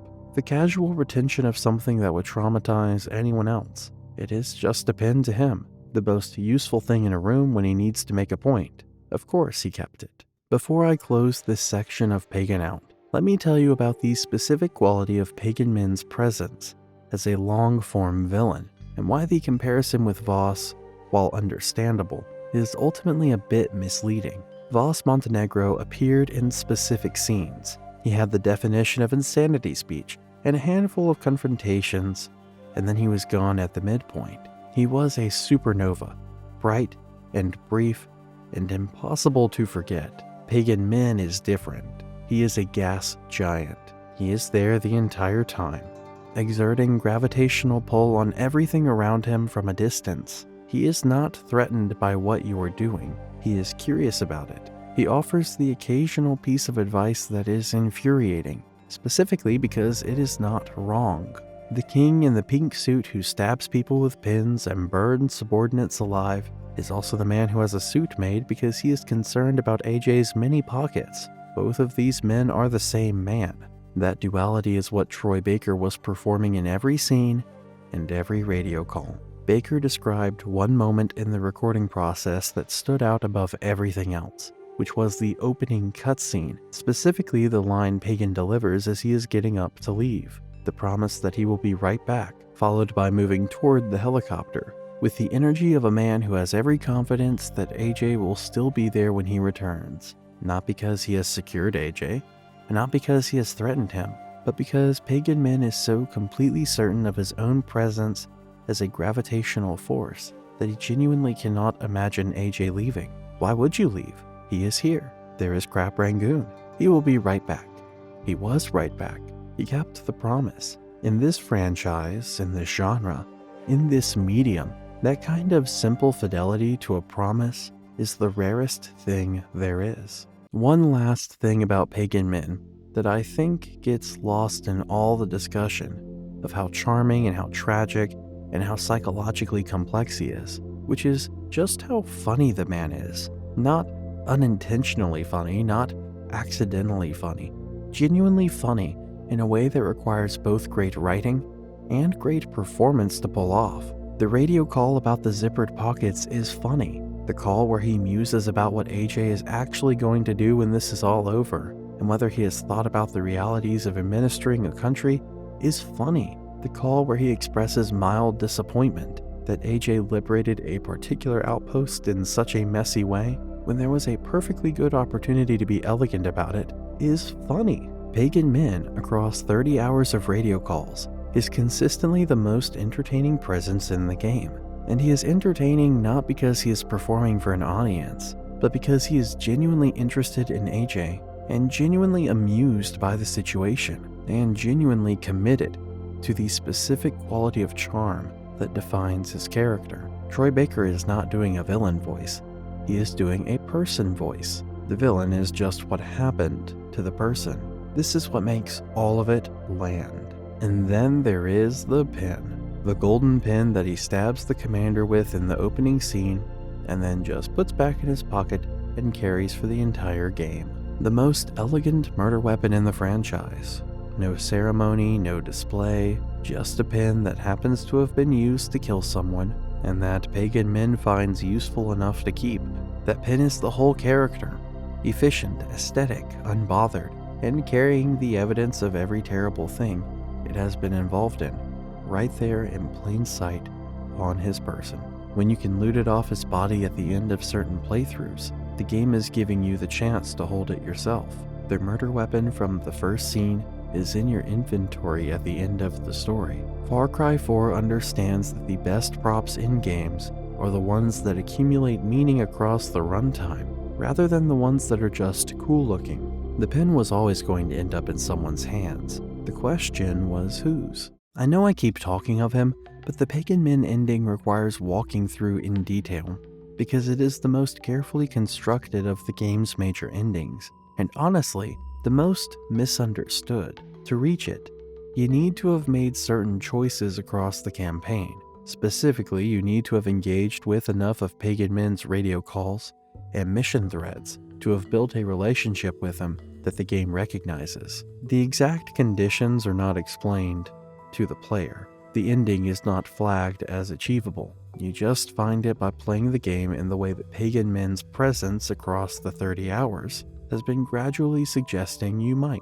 When the ending triggers, AJ confronts Pagan Min in the Royal Palace, and the confrontation does not go the way every other confrontation in the game has gone. Pagan Min does not fight. He sits down and he talks, and what he says is a summation of the game's argument about grief and power and the specific ways that the two intersect in this story. After the conversation, Pagan Min leaves. He walks away from the country he built and ran and bled for and loved in his specific damaged way, and he hands it to AJ without ceremony or condition. Leaving is not defeat. It is a choice. Possibly the first genuine choice Pagan Min has made that was not downstream of grief and rage and the need to control the world that had taken things from him. He chooses to go. He goes. The camera watches him leave. The ending fades. And the restraint of ending the story at the point where Pagan Min exits it, rather than showing you what happens to Keyrat after, because Pagan Min has already left. And whatever happens next is not his story anymore. That is one of the most considered narrative decisions in the whole game. Enough about Pagan, for now. Moving on to the real-world inspiration behind Keyrat's political situation, which is documented directly in the Wikipedia article on Far Cry 4. The design of Pagan Min and the political structure of Keyrat was inspired by the Nepalese Civil War, the 10-year conflict between the Royal Nepalese Army and the Communist Party of Nepal that lasted from 1996 to 2006 and resulted in between 13 and 17,000 deaths. Nepal's subsequent transition from a monarchy to a republic, with the ongoing tensions between traditional authority structures and revolutionary political movements, is exactly the historical context from which the Golden Path's division between Sabal's traditionalism and Amita's pragmatic modernization draws its meaning. The game's connection to the Nepal region went further than just its political structure as well. The visual design of Kyrat drew from extensive research into actual Himalayan architecture, religious iconography, and natural environment. And the timing of the game's release in November 2014 came 5 months before the devastating Nepal earthquake of April 2015, which caused catastrophic damage to ancient temples and historical sites throughout the country. The game's loving recreation of Himalayan architecture and culture looks different through the lens of that disaster, as a document of things that existed before they were destroyed. Nepal eventually ratified its new constitution in September 2015, 10 months after Far Cry 4's release. And whether the Kyrat that results from the Golden Path's victory in any ending would produce anything as functional as Nepal's actual constitutional outcome is a question the endings do not answer optimistically. Guys, now let me tell you about the Dunia 2 engine that powers Far Cry 4. It is the same engine that powered Far Cry 3, but it was significantly upgraded for what the new setting demanded. Elevation changes across the map range from valley floors to mountain peaks, where the atmosphere itself is different, and the rendering of light at altitude, that crystalline clarity combined with the stark cold of snow-covered peaks, required specific engineering work to achieve authenticity. The fire system from Far Cry 3 carried forward and was further developed as well. Dynamic fire spreading through vegetation according to wind direction and fuel availability means that setting a field alight is genuinely unpredictable. The fire moves. It spreads to things you did not plan for it to spread to. Outposts that started as a stealth operation become emergent chaos because the grass caught and the soldiers caught, and now there is a situation. The grappling hook and the wingsuit were the major movement additions for Far Cry 4 specifically. The grappling hook lets AJ scale vertical surfaces quickly and was directly designed in response to the Himalayan terrain, while the wingsuit let him glide from high points and cover distances that would take minutes of ground travel in seconds. Combining the two produces a movement chain that, at full fluency, is one of the best physical pleasures of the game. And it almost never gets mentioned in retrospective discussions, because it has nothing to do with the story, and everything to do with how good it feels to move through a world that was built to reward movement. Try it if you have not yet. It is genuinely great, guys. One technical note about the Dunia 2 engine that deserves acknowledgement is that it represents a genuine engineering achievement. The dynamic weather system in Far Cry 4 is more sophisticated than the same system in Far Cry 3, and the reason is altitude. At high elevations in the northern Himalayas, the weather in Far Cry 4 does not behave the way the weather in a tropical island environment behaves. Storms come in from specific directions. Visibility drops in specific kinds of weather in ways that reflect actual high-altitude meteorological behavior. Snow falls at specific elevations and not below them, which is not a trivial thing to implement in an open world that ranges from tropical valleys to peaks above the snowline. The transitions between weather states are gradual, rather than sudden in most cases, which means the open world communicates the approach of a weather change through environmental signals, the light quality changing, the sound quality shifting, and animal behavior modifying before the weather itself arrives. This level of meteorological specificity is not something the player is likely to consciously register unless they are looking for it. It is background detail, part of the ambient texture of Kyrat rather than a foreground game mechanic, but it is the kind of background detail that contributes enormously to the sense that Kirat is a real place, because real places have weather that behaves like weather. Some developmental trivia worth documenting. The elephant riding mechanic was not originally planned and was added relatively late in development. The team had built the elephant as a wildlife entity with its own territorial AI before anyone actually asked whether AJ could get on one. When they tested it, the answer was an obvious yes, and elephant riding became one of the features most highlighted in marketing. The lesson is that sometimes the best features come from asking whether the thing you have already built can do something you did not originally design it for. Troy Baker also recorded the entirety of Pagan Min's dialogue, including all of the radio calls, across multiple recording sessions spanning several months. The specific challenge was maintaining the continuity of a character's emotional state across lines that would be experienced by players in entirely different orders, depending on where they were in the game.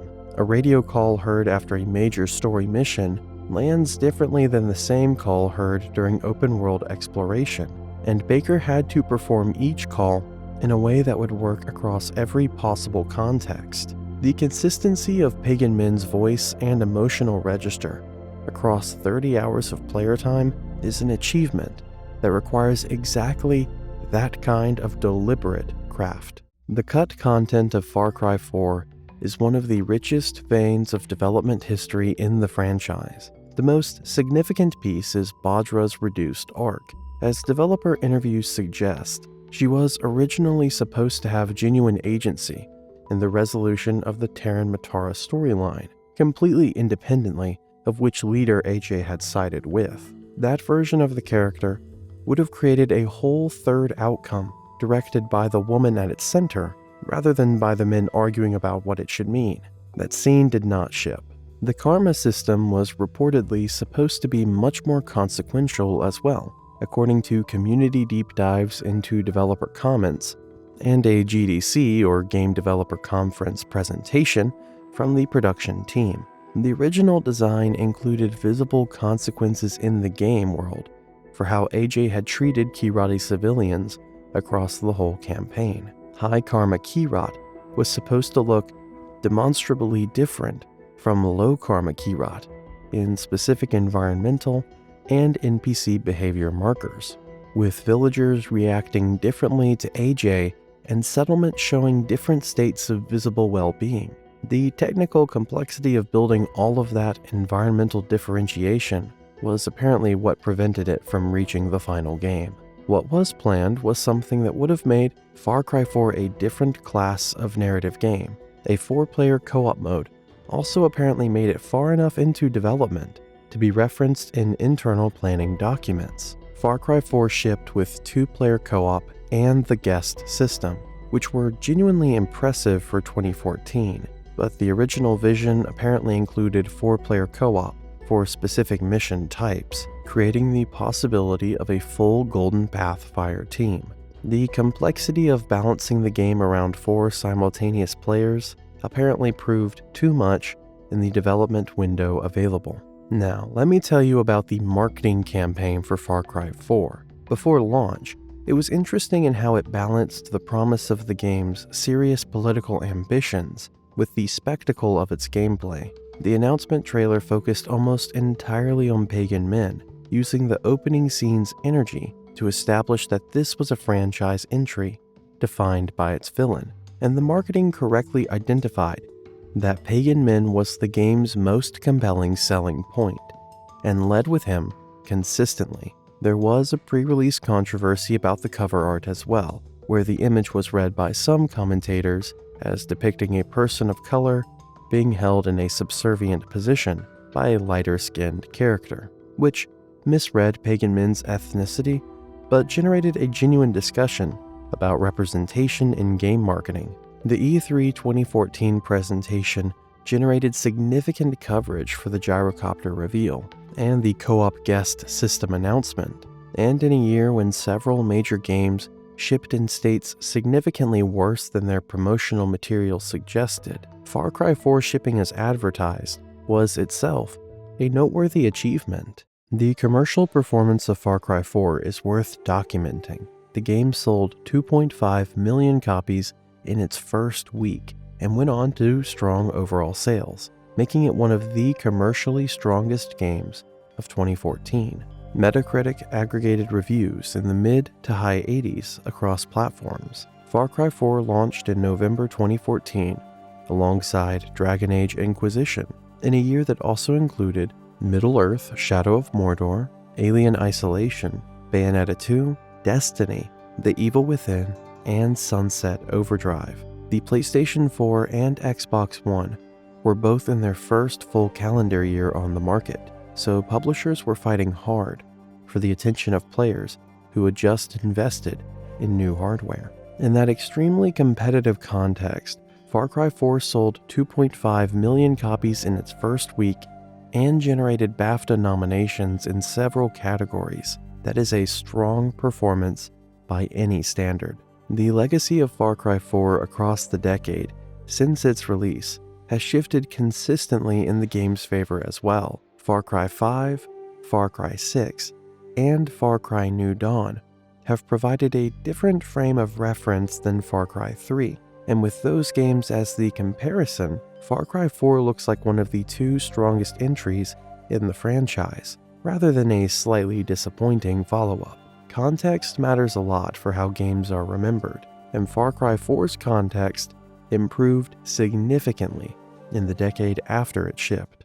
Let me tell you guys about the map editor in Far Cry 4, which is part of a franchise tradition that goes back to Far Cry 2, and it represents a consistent commitment to giving players creative tools rather than just content. Far Cry 4's map editor allowed players to build both competitive multiplayer maps and more experimental creative spaces using the game's assets, terrain tools, and atmospheric settings. The Himalayan asset library available to map creators was the most visually rich the franchise had offered to that point. Snow, altitude, temple architecture, military installations, and the specific visual vocabulary of Kirat available as a creative toolkit for anyone who wanted to build something with it. The community of map creators around Far Cry 4 produced content that extended the game's lifespan significantly beyond what the official missions provided, and some community-created maps became well known within the player base for their creativity and quality. In a year when several major games were releasing content that was aggressively monetized and restrictively controlled, Far Cry 4's map editor and community sharing tools were a straightforwardly generous provision to the player base. You were given the tools to make your own Kirat and share it with other people who had the game. That kind of creative generosity is not universal in the industry, and Far Cry 4 practiced it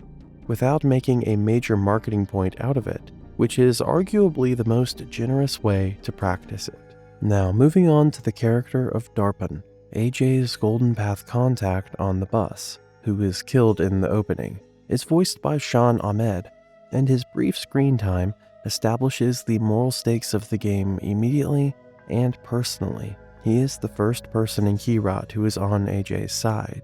He is warm. He dies within the first 10 minutes. The circumstances of his death are telling too, as pagan men arrived at the checkpoint, personally knowing AJ was coming and knowing who Darpon was. The operation was compromised before AJ even arrived. The game never explicitly identifies how Pagan knew, which is a deliberate ambiguity, because the implication of an information leak within the Golden Path is part of the larger story about how fractured and vulnerable the organization is beneath its revolutionary front. The broader cast of Far Cry 4 is also worth acknowledging, because the ensemble depth goes well beyond the named principal characters. The Golden Path soldiers and Kirati civilian population are voiced by a large cast of actors, many of whom are of South Asian heritage, including Anand Rajaram, Janak Punthi, Laura Siddiq, Pradeep Gurung, and Rajiv Parajuli. among many others. The game's commitment to casting authentically at the level of the ambient world voices, the people who make Kyrat feel populated rather than empty, is one of the aspects of its production that does not get nearly enough credit. A.J. Gale's identity crisis is the emotional engine of Far Cry 4 in a way that gets underappreciated, because A.J. himself does not articulate it very often. He came to Kyrat as an American. He grew up in the United States as the son of Ishwari Gale, raised on a version of his history that did not include Lakshmana, did not include pagan men, did not include the Golden Path, and did not include the specific fact that his mother killed his father in revenge for the murder of her other daughter. He arrived at the border checkpoint with a tourist's knowledge of where his mother's ashes needed to go, and no knowledge whatsoever of the country that was going to receive them. What the game does to AJ over 30 hours is fill in the gaps in his personal history through the worst possible method of receiving that information, which is being actively involved in the consequences of it. He does not read about Lakshmana in a library. He fights a war for a movement his father founded, run by people who need him as a symbol, while never knowing that the symbol comes from a story about his father's jealousy and his half-sister's murder.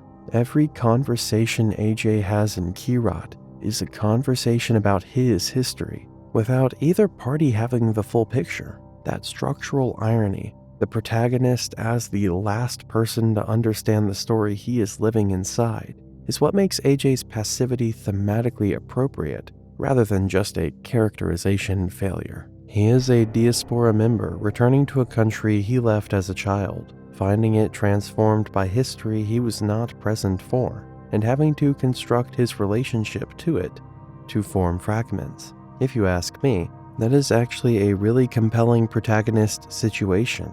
It just requires a bit more patience than Jason Brody's arc, who was the main guy from the previous game in the Far Cry franchise. Pagan Min's origin story goes even deeper than the main game tells you, and the specifics are genuinely fascinating. Pagan was born Gang Min in Hong Kong in 1966. His father, also named Gang Min, was one of the major players in the Golden Triangle drug trade, the region spanning parts of Myanmar, Thailand, and Laos that was for decades the world's largest opium-producing area. Growing up as the son of a powerful drug lord in 1970s and 80s Hong Kong meant growing up in a world where violence and money were inseparable, where political alliances were transactional, and where the only relationships that meant anything were the ones backed by force. Pagan internalized all of that. He also rejected part of it: the flamboyance, the aesthetic investment,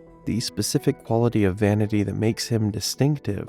These are the parts that embarrassed his father, and that Pagan developed deliberately, as both a genuine expression of who he was, and as a provocation against the man who wanted to suppress it. His mother's British expatriate background is doing a lot of work in the character that the game does not fully explain, but that the Far Cry Wiki and the Game Informer backstory piece make clear. Hong Kong in the 1960s and 70s was still a British Crown colony, and a British woman living there in that period occupied a very specific social position, simultaneously inside and outside the colonial structure. Pagan grew up between his father's criminal Chinese-Burmese world and his mother's British expatriate context, and the pink suit that became his signature is literally his mother's color, the most prominent memory he has of her, worn through every subsequent atrocity as a grief object that nobody who saw it could ever interpret correctly. His soldiers saw authority in the suit. His enemies saw eccentricity. He saw his mother. That three-layered reading of a single piece of clothing is the kind of character construction that rewards careful attention, and it is all sitting there in the design if you know where to look. There is a specific piece of Ishwari's story that the Far Cry Wiki documents, and that honestly changes how you read the entire final act of Far Cry 4. When Ishwari told Pagan she was leaving for the United States after Lakshmana's death, Pagan got angry and told her that, regardless of what had happened, she belonged to him and was not going anywhere. Ishwari stormed out, And then Pagan apologized immediately, saying that was not me. That moment of a man who had been violent and controlling all his life, recognizing in his own behavior something he hated and apologizing for it right away, is the most human thing in the game. And it is in the lore rather than in the main narrative, which is wild if you think about it. Ishwari expected him to follow her to the United States. He found her address. He actually went. He did not knock on the door. He loved her enough to leave her the choice of whether to engage with him, choosing her freedom over his need to see her, which is honestly the most functional thing he ever did with love. She never knew he had been there. She died not knowing. And then her son showed up at the border, and Pagan men said stop the bus, and it all came back at once. And here is the part that genuinely changes how you think about the game's entire architecture, guys. The Far Cry Wiki documents that Mohan Gale sent Ishwari to Pagan's court specifically as a spy. She was not captured or coerced. She was trained and deployed by her own husband to infiltrate the enemy. She became genuinely trusted by Pagan. She bore his daughter while maintaining her mission cover, and then she killed Mohan. After Lakshmana's death, Ishwari killed the founder of the Golden Path, her own husband, the father of her son AJ, and then fled to America with 3-year-old AJ and never told him any of it. Not that his father was murdered, not that she was the one who did it, not about Lakshmana or pagan men or the war she had been a soldier in. She raised him in America on the clean fiction of a simple life and then sent him back to the place where all of it happened with an urn and a destination. Ishwari Gale is the most consequential character in Far Cry 4 who never appears in the present-day narrative. The entire chain of events is a downstream of what she chose to do and what she chose not to tell. Can't talk about Ishwari without talking about the Mohan Gale journals, which are the most structurally important collectibles in Far Cry 4, and they deserve walking through in more detail. There are 18 journals total, scattered across both regions of Kyrat, written in the first person by Mohan Gale across a timeline that spans from before the Golden Path's founding, through its early years, through the period when pagan men arrived, and through the events that destroyed everything. Reading them in sequence is honestly one of the best experiences the game offers. The early journals establish Mohan as a man with genuine political vision and genuine love for his country. He writes about the Golden Path's early victories with the restrained pride of a leader who knows that premature celebration has ended more movements than enemy action. And then you can see the passiveness already there in how he writes about Ishwari, from the very first entries that mention her, the love, and the control wound together so completely he cannot separate them even in private writing.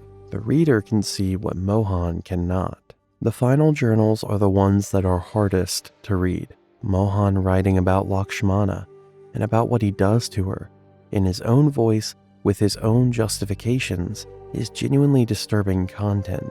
He does not describe it as murder. He frames it in the language of the revolution, necessity, purity, the specific cost that the future of Kyrat requires. But the language collapses under the weight of what it is trying to justify. And by the last entry, what bleeds through is not ideology, but jealousy and rage and the cruelty of a man who cannot tolerate being replaced in someone else's heart. The journals make Mohan Gale the most comprehensively damned character in the game, because he is the character who condemns himself in his own words across 18 documents without ever fully understanding that is what he is doing. The Golden Path as an organization has a history that the game communicates primarily through the Mohan Gale journals and through context that various characters provide in passing. And it is worth assembling that history in one place, because it changes how you read the political conflict at the game's center. Mohan Gale founded the Golden Path as a genuine, popular resistance movement with real roots in Kirati cultural identity. The name itself refers to the Path of Kalanag, the warrior from Kirati mythology, who appears in the Shangri-La sequences, which establishes the movement's founding ideology as explicitly connected to the spiritual heritage of the country, rather than to any contemporary political theory. The movement had popular support because it was fighting a genuine tyranny in the form of the royal family that had ruled Kirat badly for a long time. What happened after Mohan's relationship with pagan men soured, after Lakshmana, after Ishwari left, after Ishwari killed Mohan, is that the Golden Path lost its founding ideologist and became an organization shaped by the factions that survived him. The Amida-Sabal split that drives the game's political conflict is not an accident of personality. It is what happens to a movement that has lost its original unifying figure and has been fighting for long enough that the founding ideology has fractured into competing interpretations. Amida's pragmatism and Sabal's traditionalism are both legitimate readings of what the Golden Path was always trying to do. They are also incompatible. The game's political argument is that this kind of incompatibility is not a sign that one side is right and the other is wrong.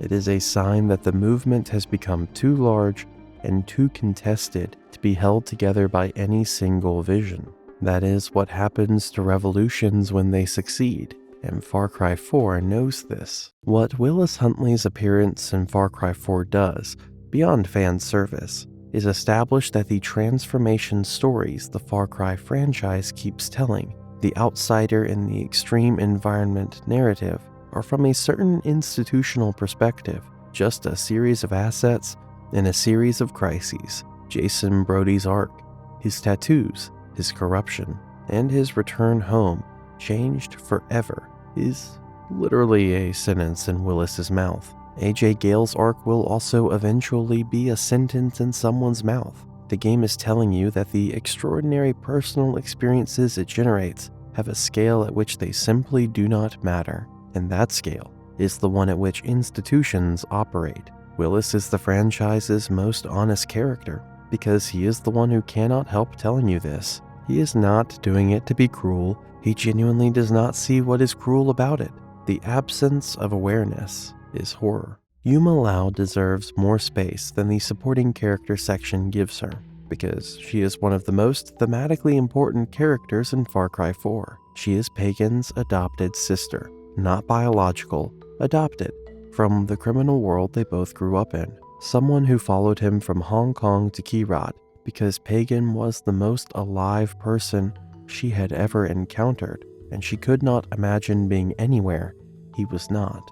This devotion is not romantic in the game's explicit framing, but it has the specificity and the intensity of romantic devotion. Yuma loved what Pagan was. She does not love what he has become after losing Ishwari and Lakshmana. The grief softened him in ways that she experiences as a genuine betrayal. Her obsession with Shangri-La is the emotional consequence of this betrayal, a search for the ruthlessness that used to live in Pagan and that she cannot find in him anymore, redirected toward a mythological dimension that promises power without sentimentality.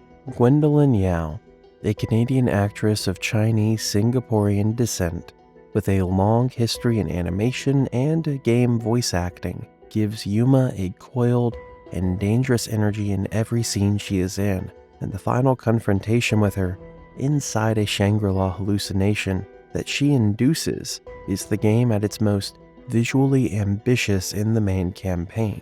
You are fighting a woman who has successfully accessed the mythological dimension of Kirat and is using it against you with genuine skill. The fight makes explicit what the whole Shangri-La storyline has been implying, that the spiritual tradition of Kirat is a real force, not a metaphor, and the people who access it without understanding its terms are as dangerous as the people who use it correctly. Talking about side characters, Noor Najjar is doing something as a character that the game's villain adjacent supporting cast rarely attempts, which is generating genuine sympathy while remaining structurally complicit in everything terrible around her. Noor runs the Shanath Arena on behalf of Pagan Min's regime, and the entertainment she provides keeps his soldiers psychologically invested in the continuation of the regime's power. She knows this. She is not deceived about the function of what she does. She does it because Pagan Min has told her for years that her children are alive and their safety depends on her continued cooperation. The specific cruelty of the arrangement is that it is sustainable precisely because it is a lie. A lie requires only Nor's belief in it, and Pagan Min calculated that she would maintain that belief because the alternative, that her children are already dead and everything she has done in the years since has been in service of a fiction, is too unbearable to accept voluntarily. That is a very specific kind of psychological cruelty, and the game presents it as a straightforward fact of how the regime operates, rather than as a dramatic revelation.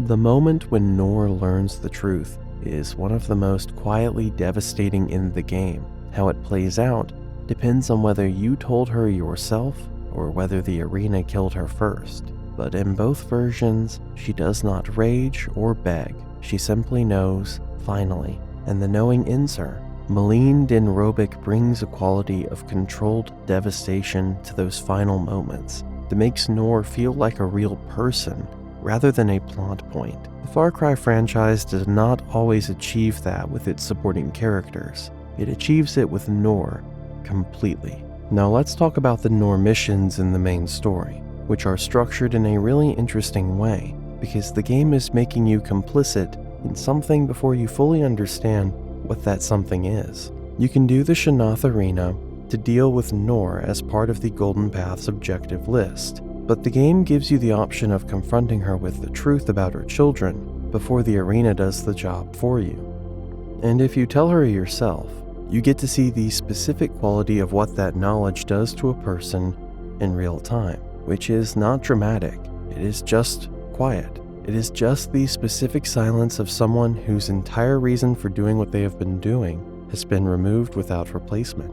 She was not running the arena out of loyalty or ideology or greed. She was running it out of love and fear for her kids. Take those away, and there is nothing left holding her together. Malene Din Robic, who you might remember voiced Lisa Snow in Far Cry 3, plays that moment with exactly the right amount of restraint. She does not perform grief. She just goes somewhere internal, and the camera watches her go there. And it is one of the most understated and most effective character moments in the whole game. The arena itself also has this interesting relationship with the propaganda system of Keyrat that most players never think about. Every time AJ enters, competes, and wins, Pagan Min's regime gets a good show. The soldiers in the crowd get their entertainment, the spectacle that makes a military occupation feel like a normal society gets produced and consumed. AJ is voluntarily providing content for the ideological apparatus he is supposed to be dismantling. The Golden Path sends its best operative into the regime's entertainment complex to earn mission rewards and signature weapons and XP, and in doing so, they fund the thing they're fighting, at least in terms of the social infrastructure that keeps Pagan Min's forces psychologically invested in the work of occupation.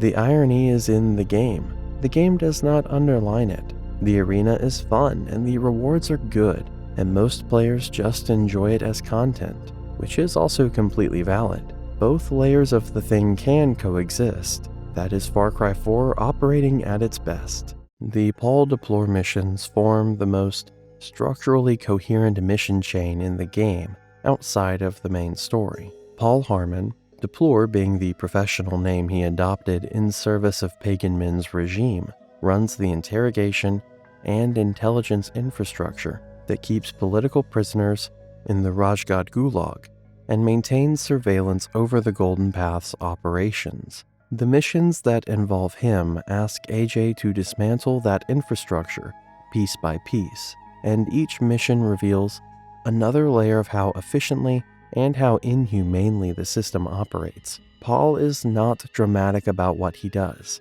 He is organized about it. He presumably has spreadsheets. His facilities are well maintained. The horror of his operations is not in its visible brutality, but in its legibility. This is a system that has been optimized and documented and run like a business, and the business is suffering. Travis Willingham's voice performance, playing against his natural heroic register as Thor in Marvel Animation, communicates this competence as a kind of negative space. You keep waiting for the character to break, or threaten, or perform, and he never does, because the system does not require those things from him. The system runs, he runs the system. The end. Longinus deserves a deeper examination of the specific darkness that his comedy conceals. The Longinus missions are structured as arms procurement operations, where AJ retrieves weapons caches or neutralizes specific threats, and Longinus provides the theological context and the payment. The comedy of the early missions comes from the gap between the biblical rhetoric and the practical logistics of Himalayan revolutionary arms dealing. That gap is funny, but it is also, if you are paying attention, doing something more uncomfortable. The specific detail about Longinus's past that the game provides is enough to know that before his conversion, he was directly responsible for atrocities of the kind that the international community categorizes as war crimes. He talks about this past in the same register he uses to talk about scripture, with complete sincerity and what sounds like genuine contrition. He appears to have genuinely been transformed by his conversion, but he has also concluded that the atonement for that violence is to redirect his skills, his knowledge of weapons, his understanding of armed movements, his logistical competence in conflict zones toward what he believes are righteous ends. The logic of that conclusion is internally consistent and also profoundly troubling, and the game holds both of those things simultaneously without resolving them. The Longinus who shows up in Far Cry 5 is the same man, same scripture, same weapons, same position at the intersection of genuine faith and genuinely dark competence. Emerson Brooks reprised the role for Far Cry 5, and the consistency of the performance across 2 games and a full decade suggests that Brooks, like Baker, found something real in the character early on and has been living inside it ever since. Now let's talk about the Sabal missions that generate the most moral discomfort. These are the ones where the game asks you to make a choice about Bhadra and the temple ceremonies, because those choices are where the abstract Amida-Sabal political debate becomes a specific action with a specific human cost you cannot undo. Whatever you decide, you will remember it at the end of the game when you see what Sabal does with the power you gave him or what Amida does with the power you gave her. The abstract question of traditional versus modern Kirad becomes the specific question of what happens to Bhadra, who is neither a strategy nor a resource, but a young woman whose life is being decided by forces she did not choose. The moral weight of the temple choices is carried forward to the ending cutscene, and the accumulation is intentional. This is the game making you responsible for the outcome before the outcome exists, and then showing you the outcome, and then asking you to sit with what you enabled. Heavy stuff. One thing about Amida that the TV Tropes trivia page documents: Janina Gavonkar's casting as Amida required someone who could modulate between reasonable and ruthless without the seam showing. Gavonkar does this with enough consistency that players who side with Amida throughout the game find themselves genuinely surprised by her ending, which means the performance successfully concealed the trajectory the character was always on. The surprise is not available to players who distrusted her from the first scene, but for the players who found her arguments persuasive, who accepted the logic of her pragmatism, and voted with their missions for her vision of Kirad. The ending is a genuine betrayal, rather than a confirmation of suspicion. That betrayal only works if the performance was convincing enough to generate real trust. Gavonkar built that trust, and then the writers spent it. You trusted her. She became the thing she was fighting.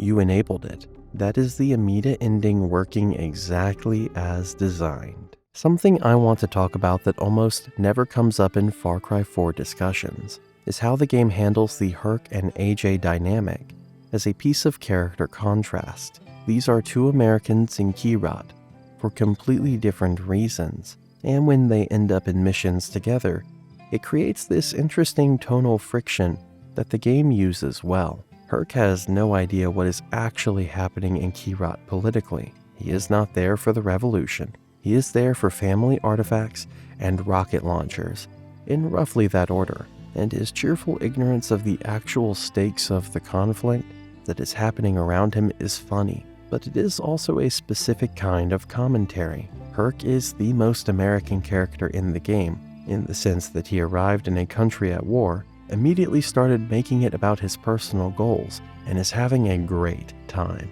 AJ, who is also American-raised, is supposed to be the contrast to that. The diaspora kid who came back and got pulled into something real. But the game is also aware that the line between Herc's breezy self-interest and AJ's revolutionary involvement is thinner than it looks, because AJ is also ultimately in Kyrat for a personal reason, to scatter his mother's ashes, and everything else that happened around that personal reason was always somewhat optional. The missions Herc and AJ do together are the most openly fun content in the game, partly because the stakes of those missions are unambiguously personal rather than political. You are doing this for Herc's family stuff. That is it. Nobody is going to have to live under a theocracy or a drug empire because of how the Herc missions go. It is refreshing, honestly. The Rabi Ray Rana broadcasts have one more layer I did not cover earlier, which is their function as the game's ambient narrative continuity system. In an open-world game where the player can complete missions in almost any order and can spend hours between story beats doing open-world activities, maintaining narrative coherence and momentum is a genuine design challenge. The broadcasts solve this problem really elegantly by providing a continuous commentary that references both completed missions and ongoing political context without requiring the player to have done anything specific to hear it. Rabi Ray Rana is always broadcasting. He always has context. He is always telling you what the Golden Path is doing and why it matters and what is at stake. The specific accuracy of his broadcast varies, obviously, since he is a propagandist and his job is optimism, but the continuity they provide is genuine and valuable. You never feel like you have lost the thread of the political conflict because Rabi Ray Rana keeps pulling it back to you, regardless of how long you spent shooting honey badgers in the lowlands. The broadcasting technology Rabi Ray Rana uses is itself a small piece of world building that the game never explains, but that is visible if you find his broadcast locations during open world exploration. He is operating from mobile setups that are deliberately difficult to locate and destroy. Pagan Min's forces are trying to shut him down. He keeps moving. The infrastructure of revolutionary media in Kyrat is improvised, persistent, and personal, which is exactly the infrastructure you would need if you were a one-man broadcast operation running a revolution's information war from a mobile setup in the Himalayan highlands. The game thought about what it would actually take for this character to exist, and built those requirements into the world. And that kind of attention to the logistics of a supporting character is just another example of how much care went into making Kyrat feel like a real place, and not just a game map. The contrast between the Yogi and Reggie missions and the Shangri-La content says something interesting about how Far Cry 4 thinks about altered states and what produces them.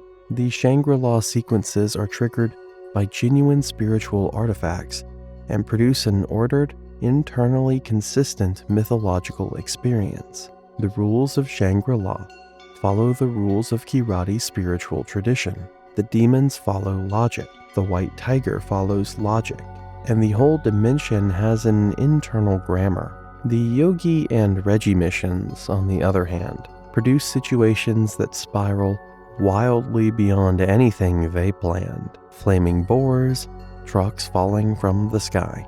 A jet ski race that exists in a physics context has simply given up. The contrast maps onto the Amida-Sabal divide in an interesting way, where the spiritual dimension that Sabal wants to restore produces ordered mythological beauty when engaged sincerely, and the unmoored modernism embodied by Yogi and Reggie produces flaming boars. Both of those things are happening in Kirat simultaneously, and that is the whole political argument of the game, expressed through two British drug dealers and a very upset pig. Something worth mentioning about Far Cry 4 that gets overlooked a lot is how well the game handles transitions between its different tonal registers. You can go from a genuinely heartbreaking piece of Mohan Gale journal lore to Yogi and Reggie immediately drugging you and leaving you in a cave with a bear.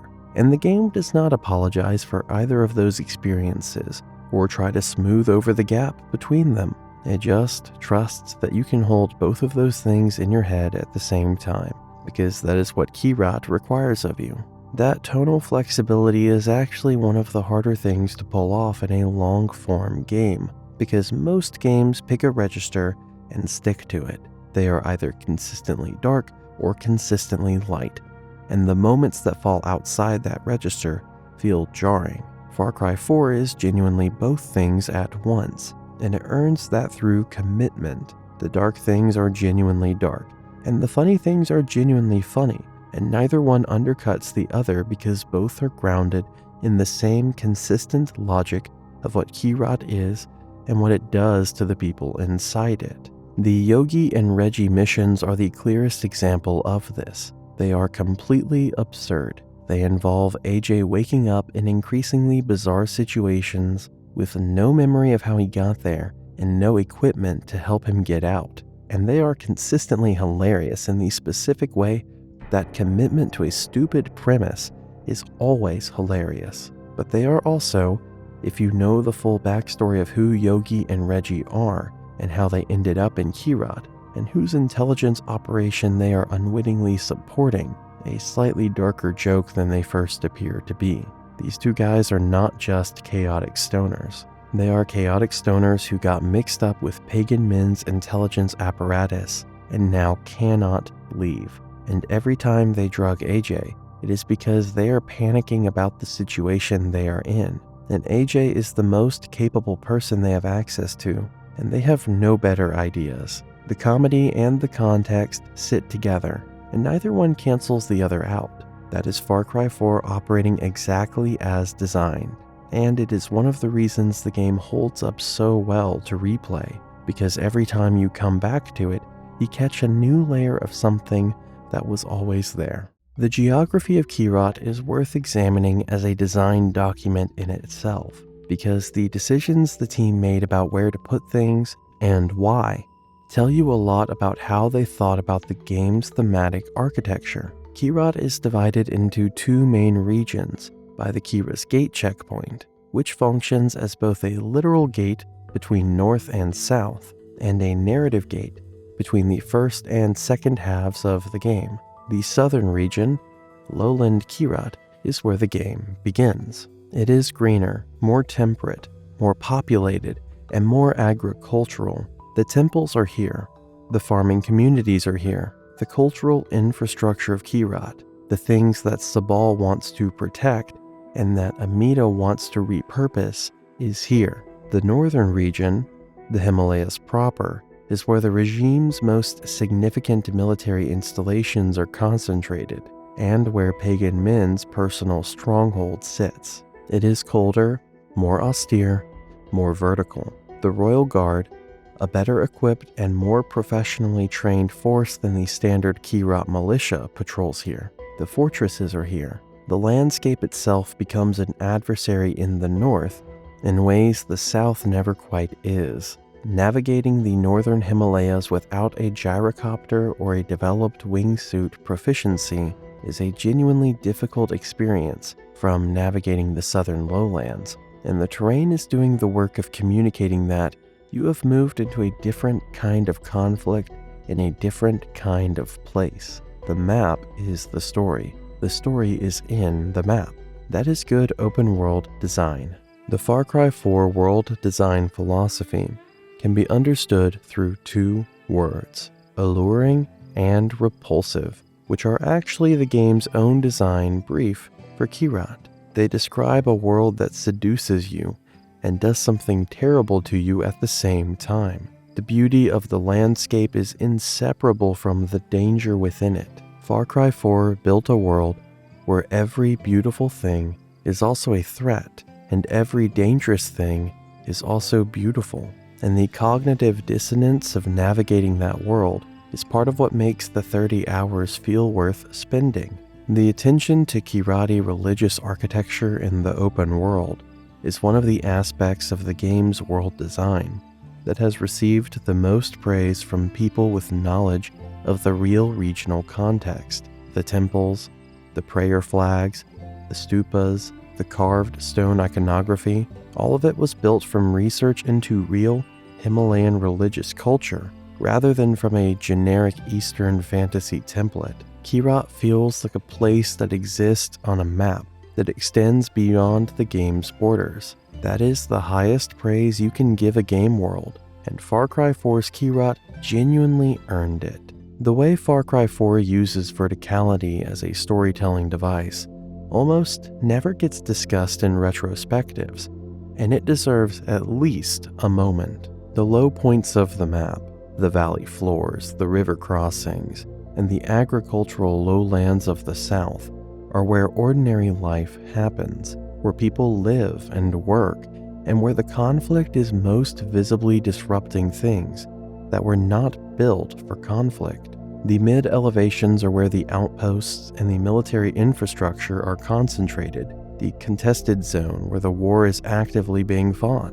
The high points, the peaks, the ridge lines, the top of bell towers, the gyrocopter at altitude are where the conflict becomes small and the landscape becomes permanent. You go up to get a perspective. The game knows this, and it rewards the instinct to go up with the specific quality of view that makes everything below it look, briefly, like it might be manageable. This vertical storytelling is most explicit in the Shangri-La sequences, which are accessed by finding Thenkas on high points across the map. You climb to find the entrance to the mythological dimension. You descend back into the political dimension. The movement between registers is a physical movement, as well as a narrative one. The sound design of Far Cry 4 is worth a dedicated section, because it is doing work that is really easy to miss when you are focused on the visual spectacle and the combat and the story. The ambient sound design of Kyrat is one of the most layered and location responsive in the franchise. The sound of wind at altitude is different from the sound of wind in the valleys. The specific acoustic character of a temple courtyard, the way sound moves in a space defined by stone walls and an open sky, is different from the acoustic character of a military installation.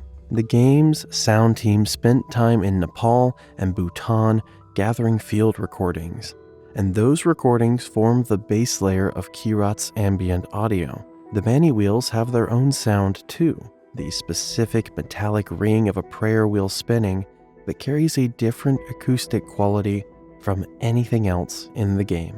When you are near enough to a Manny wheel to hear it, the sound is immediately distinctive, which is both a functional navigation aid and a deliberate choice to make the spiritual practice of Kyrat sonically present in the open world. You hear Kyrat's religious life before you see it in a lot of locations, and that audio first presence of the spiritual dimension of the world is consistent with the game's broader approach to Kirati culture, which is to make it pervasive and ambient rather than confined to specific story beats. The propaganda posters of Kyrat and the propaganda films Pagan Min commissioned about himself are collectively one of the most specific and funniest pieces of world building in the game.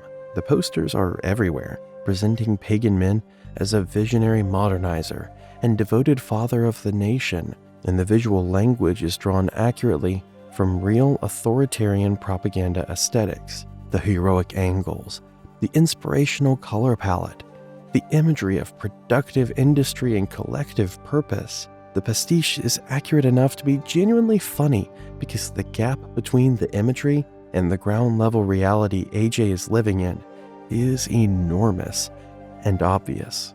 The propaganda films are the same idea, expanded to cinematic scale. Pagan Min had films made about himself in the style of classic revolutionary cinema, and they are beautifully shot because Pagan Min would not tolerate bad cinematography, even in documents celebrating himself. He is not making propaganda out of cynicism. He is making propaganda out of vanity, and the combination of genuine aesthetic investment and complete detachment from the reality of his regime produces films that are funny in the specific way that sincere absurdity is always funnier than performed absurdity. 150 propaganda posters scattered across Kyrat. That is a regime that has very strong feelings about what its walls should be saying.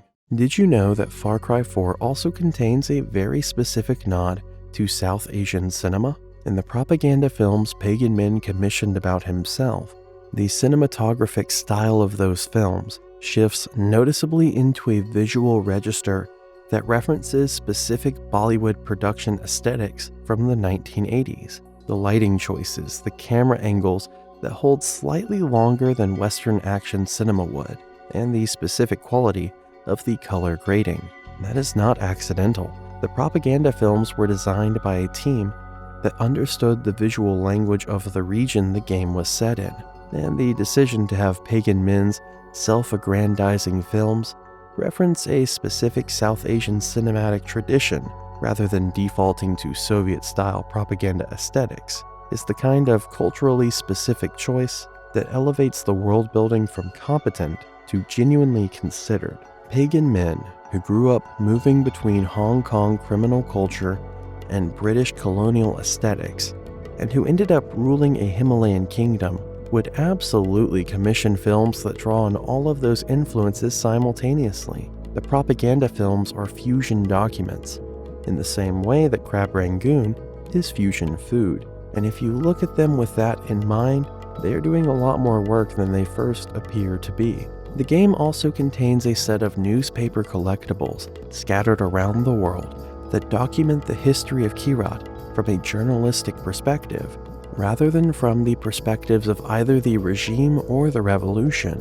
These newspapers are written in the style of a neutral third-party account that is clearly not neutral, in the specific way that journalism in contested political situations is always compromised by the environment in which it operates. The Far Cry 4 development team apparently went to the trouble of writing convincing fake journalism about a fictional political conflict, complete with the specific hedged language and the careful attribution and the occasional slip into editorializing that real journalism from conflict zones consistently produces. That level of attention to a collectible that most players will glance at and discard is Far Cry 4 being more than the sum of its required parts, building a world whose optional content is as carefully constructed as its mandatory content. That is honestly the best thing you can say about a game world. Far Cry 4 earned it. The Gale homestead that AJ inherits at the start of the game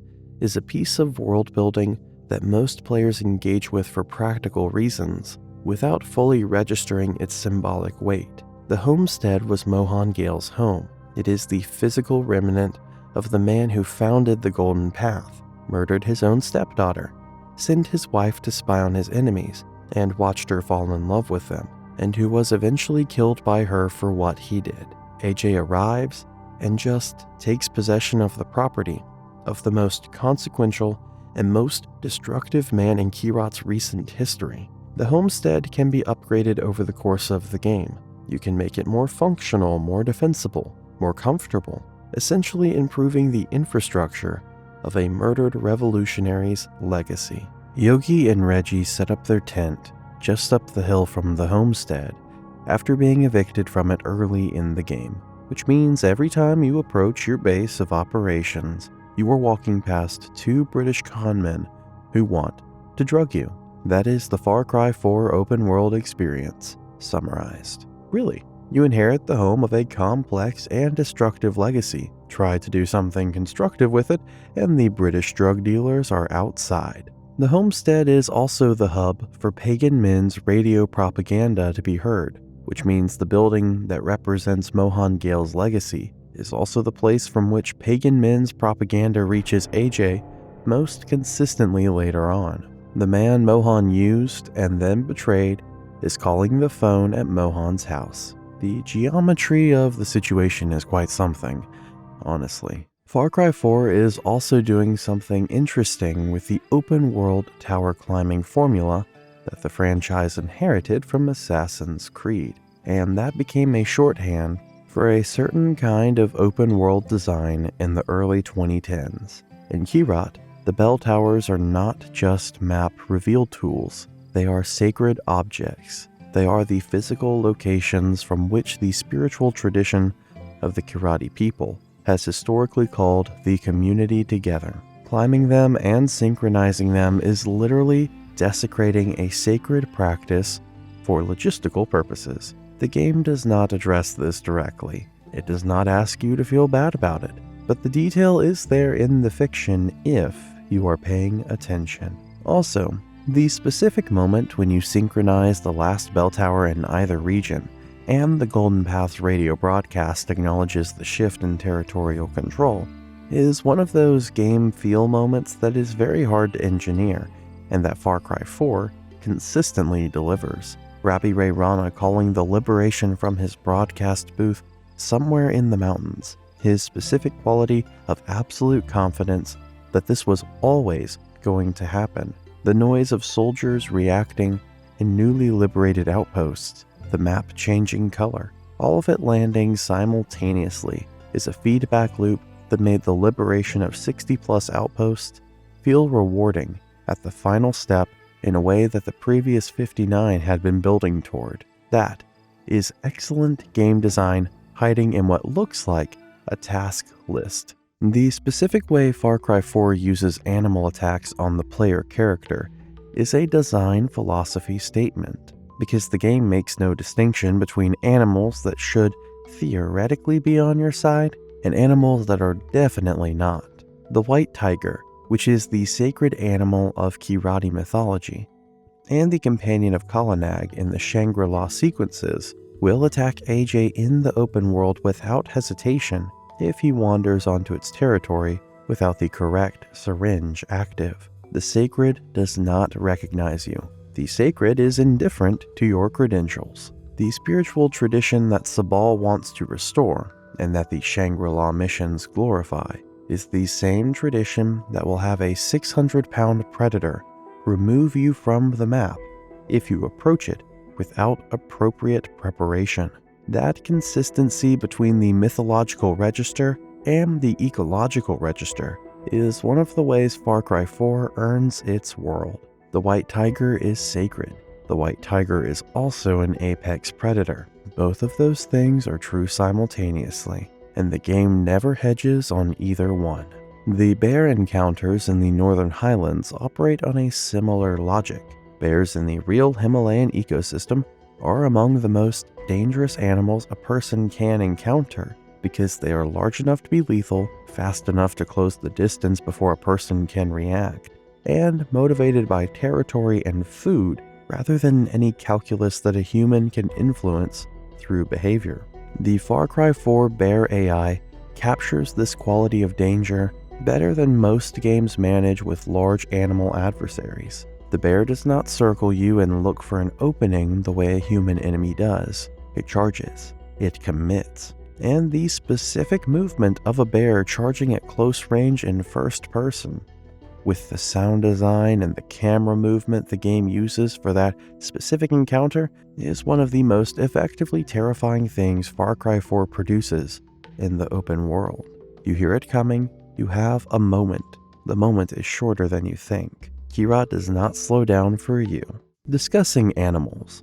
namely the demon fish, the honey badger, the snow leopard, bears, eagles, and yetis of Kirat, collectively represent one of the most ecologically complete open-world wildlife systems of the 7th and 8th generation console era. The predators hunt, they have territories, they respond to each other. The whole ecology runs continuously, whether or not a player is actually observing it. The consequence of this is that Kirat generates emergent moments that no scripted sequence could produce. A tiger running into an outpost and attacking 3 soldiers while you watch from a bush, having done nothing to cause this and everything to benefit from it.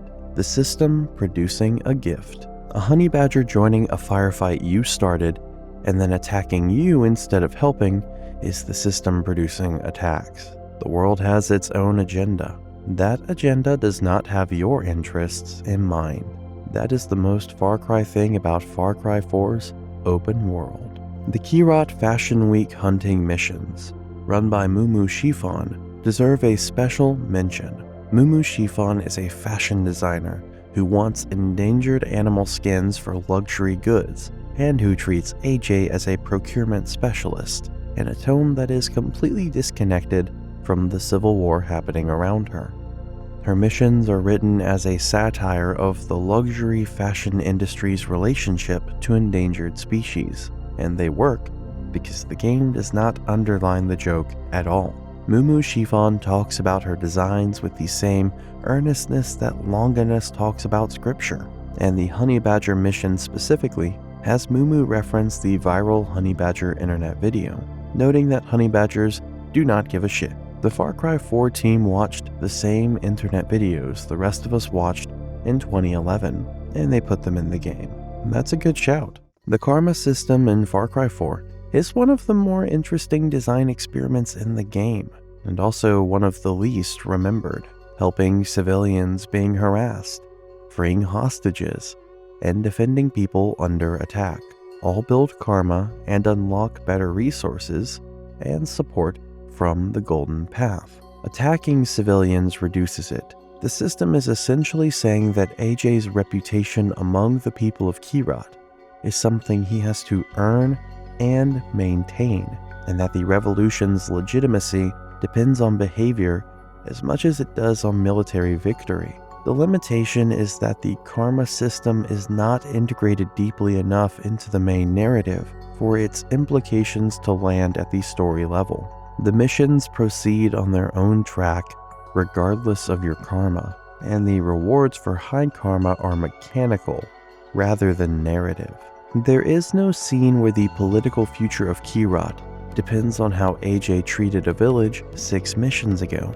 You can see the seed of a much more fully realized design in the system, one where the revolution's post-victory legitimacy would have been shaped by the behavior of its most prominent operative across the whole campaign. That version would have been extraordinary.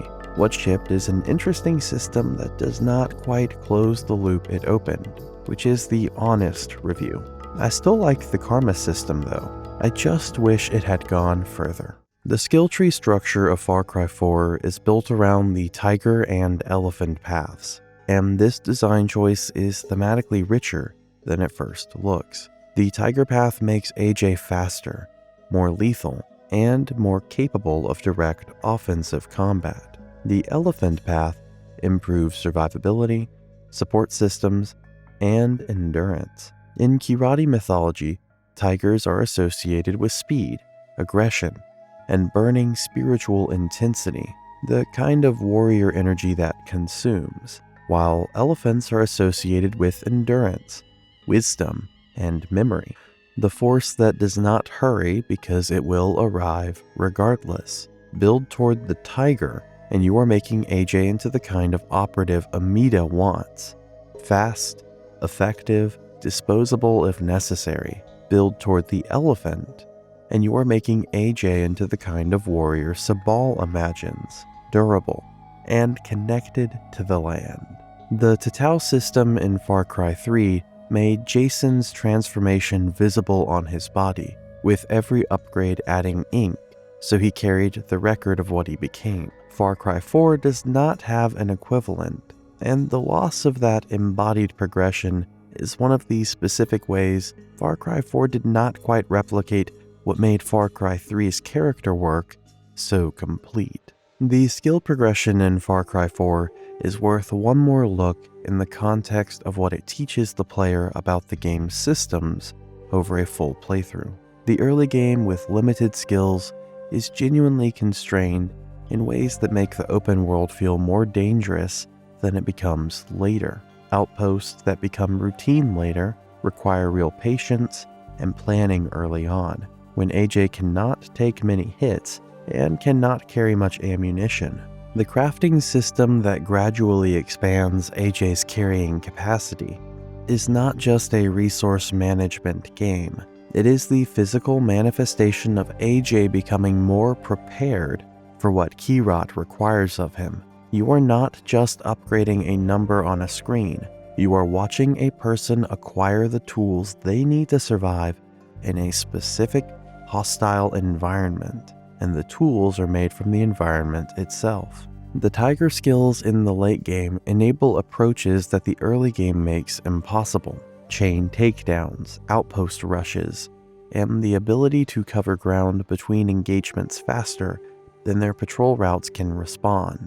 The elephant skills make the late game more forgiving rather than faster, which means the two progression paths produce two genuinely different experiences of the same game content. A tiger-focused AJ and an elephant-focused AJ are playing slightly different games in the same world, with the same missions and the same enemies, but with different tolerances for risk and different ways of moving through space. That divergence of experience within the same game without requiring a mode selection is exactly the kind of design that rewards multiple playthroughs. Now moving on to the syringe and crafting system in Far Cry 4, which extended the Far Cry 3 system and gave it new depth appropriate to the Himalayan setting. The syringes are crafted from plants gathered in the environment, with effects ranging from healing to combat enhancement to sensory alteration.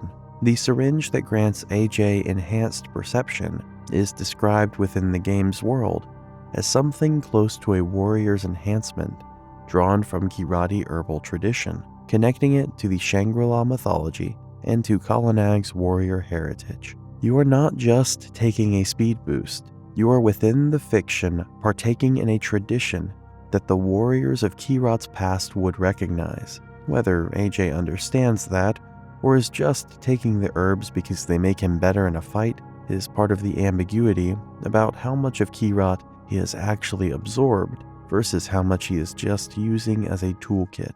The Outpost Liberation System remains one of the best open-world design structures in the franchise because of what it does to the map rather than what it does to the player.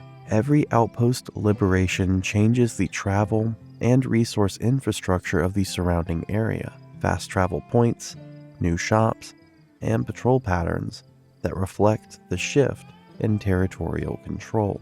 The map is not the same map after 60 outposts as it was when you started, and the incremental transformation of Kirat from a country controlled by pagan men's forces to a country where the Golden Path has established a presence is one of the most satisfying progressions in open-world game design from that era. The outpost system also has one more layer worth examining, which is that liberated outposts can be recaptured by pagan men's forces, but only if you enable that option in the settings. The default keeps them liberated, reflecting what the game wants the campaign arc to feel like, a progressive reclamation that accumulates and sticks. The option to enable recapture exists for players who want the dynamic tension of territory that can be taken back, reflecting the actual logic of a civil war more accurately than the default. Most players play with recapture off, including me, because the emotional satisfaction of watching the map turn and stay turned is part of what makes the campaign feel meaningful. But the recapture version is the more politically accurate one, and Far Cry 4 deserves credit for building both modes and letting you choose. Did you know that the outpost system in Far Cry 4 actually generates one of the most personal kinds of progression feedback in the franchise? And it does it through the map rather than through the player character. Most open world games track your progress through a character who gets stronger or through a story that advances, and Far Cry 4 does those things too. But the map changing color as you liberate outposts is a progression feedback system that is about the world rather than about you, and that distinction matters more than it sounds. When you watch Southern Keyrat shift from Pagan Min's red to the Golden Path's markers, outpost by outpost, you are watching a country change, not a number on a screen, not a skill unlocked. A country recovering piece by piece, the same country whose history you have been reading in the journals and the lost letters. The same country that Robbie Ray Rana is broadcasting about. The same country that Pagan Min is calling you on the radio about, from wherever he is at that particular moment. The map progression in Far Cry 4 is the game's most emotional system, and I do not think it gets talked about enough. It is quiet and gradual, and it just keeps going. And by the time you have cleared the last outpost in a region, and the whole section of the map has shifted, the satisfaction of that is genuinely hard to describe. You did not just complete a task list. You changed something, even if that something is fictional. Even if the fictional political situation you improved was going to get complicated again in the ending cutscene. In that moment, the map is yours, and Keyrat belongs to the Golden Path. And Robbie Ray Rana is absolutely having the broadcast of his life about it. The Golden Path fortresses in Far Cry 4, 4 in total across both regions of Keyrat, represent the game's most demanding open-world challenges. Each one, Rajgad Gulad, Varshakat, Ratugadi, and the Deplore Compound, was a meaningful, strategic, and cultural location before Pagan Min's forces occupied and militarized it. Taking them back is a reclamation, not just a mission objective. The Rajgad Gulad specifically is a prison where Pagan Min has been holding political enemies of the regime, and liberating it releases prisoners who have been held for months or years, people who resisted Pagan Min and were captured for it. It is one of the most morally unambiguous moments in Far Cry 4's open world, a genuinely good thing done by the Revolution without complicated second-order consequences visible in the immediate aftermath. The game is not always willing to give you those moments. When it does, the uncomplicated righteousness feels earned precisely because the game has been so careful not to dispense it cheaply. Enjoy those moments when you get them, guys. They are not always available in Keyrat. The Shanath Arena deserves a longer look than the thematic mention earlier, because it is also one of the most technically interesting pieces of content in the game, from a pure game design standpoint. The arena is structured in escalating rounds that test different aspects of the combat system in a concentrated and unforgiving environment.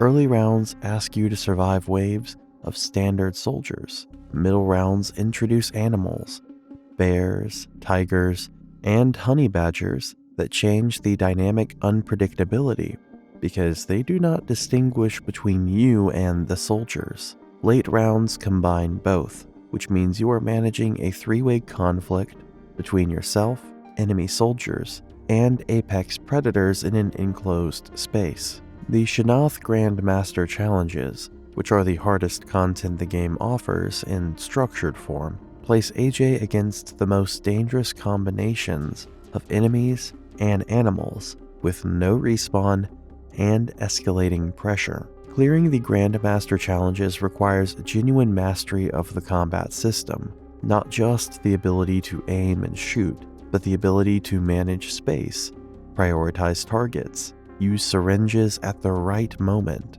and understand which animal is likely to be an accidental asset and which is going to ruin your day. The arena is Far Cry 4 at its most mechanically demanding and most mechanically rewarding. The weapons of Far Cry 4 are worth spending some real time on, because the arsenal the game assembles is genuinely impressive in its range. The signature weapons system gives a name and a narrative to specific legendary weapons of standard weapon types, and rewards exploration and challenge completion rather than just buying at the shop. The Shredder is an LMG variant associated with Paul Deplore's interrogation staff, and the fact that a weapon tied to the torture operations of Pagan Min's regime becomes available to AJ as a player reward is a very Far Cry 4 design choice. You liberate the instrument of oppression from the oppressor and use it to continue the liberation. The Stinger is a signature SMG designed to reflect Nor's personal history in the arena, and getting it involves completing arena challenges, so you earn Nor's weapon by performing in the space she built and ran. The Trooper is unlocked at 20 Masks of Yalung, meaning you receive a reward for following the trail of a serial killer who murders in the name of a dark deity. The prize is a very good rifle. Kyrat has a specific relationship to reward and consequence. The full signature weapons list contains 12 entries across every major category, each with a specific unlock condition connecting it to a specific part of the game world. The buzzsaw is unlocked by completing all Kyrat Fashion Week hunting challenges, which means your reward for the mission chain run by fashion designer Mumu Chiffon, who has strong opinions about luxury goods and endangered species, is an LMG variant. The flamethrower deserves special mention because it is both a weapon and a chaos injection system, and its interactions with the wildlife AI and fire propagation make it one of the most genuinely open-ended tools in the arsenal. Set fire to a field in an outpost that has not yet been alerted.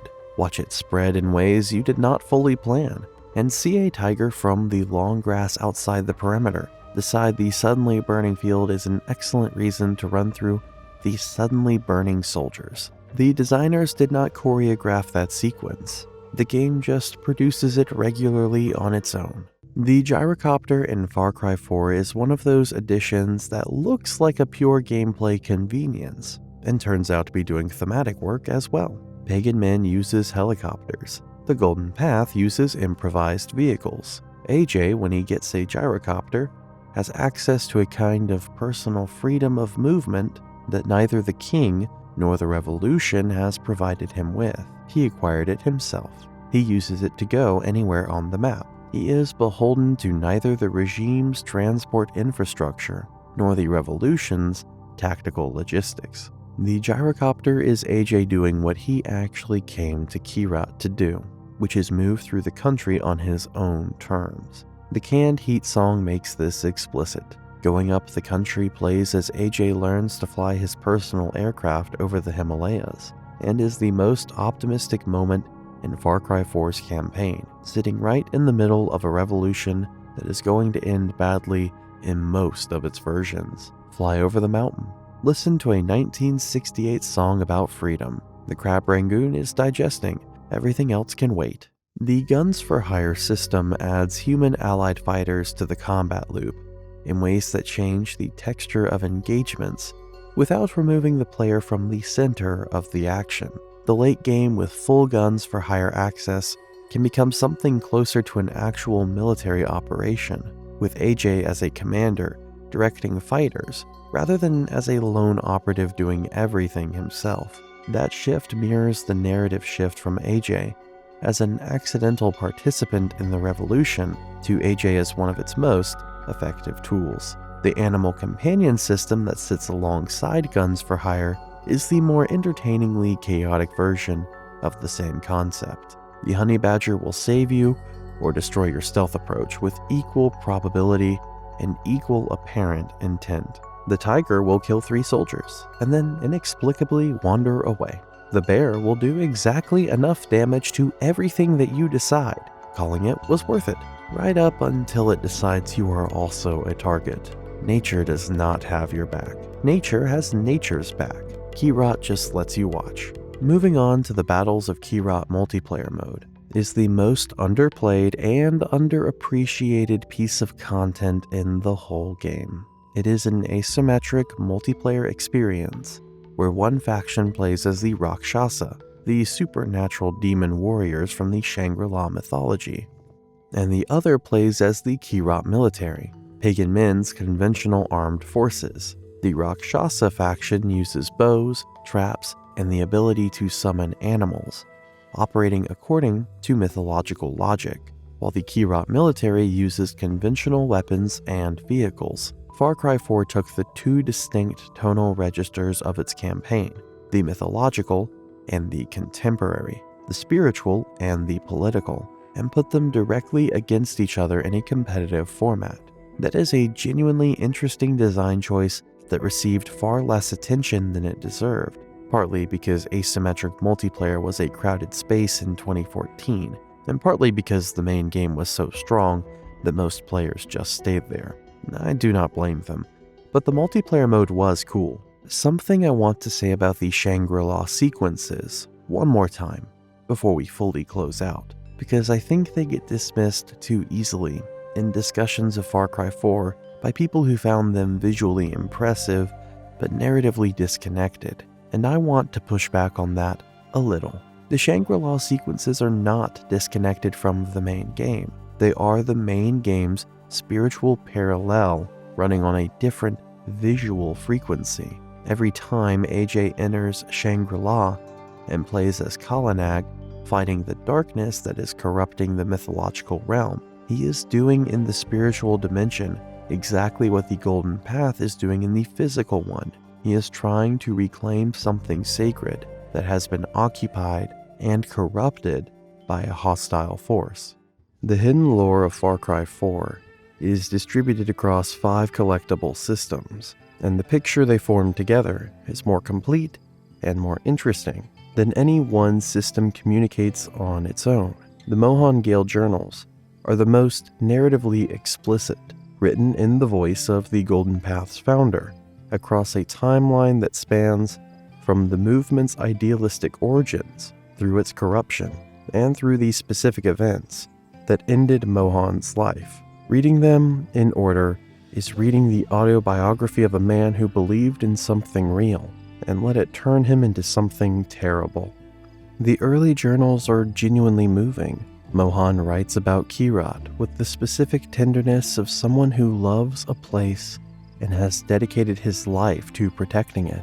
But you can already see the possessiveness in how he writes about Ishwari from the very first entries. The love and the control wound together so completely that he cannot separate them even in private writing.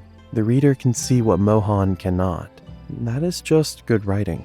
The lost letters are the countervailing perspective, personal correspondences from ordinary karate people, letters that were never delivered, collected as collectibles across the landscape.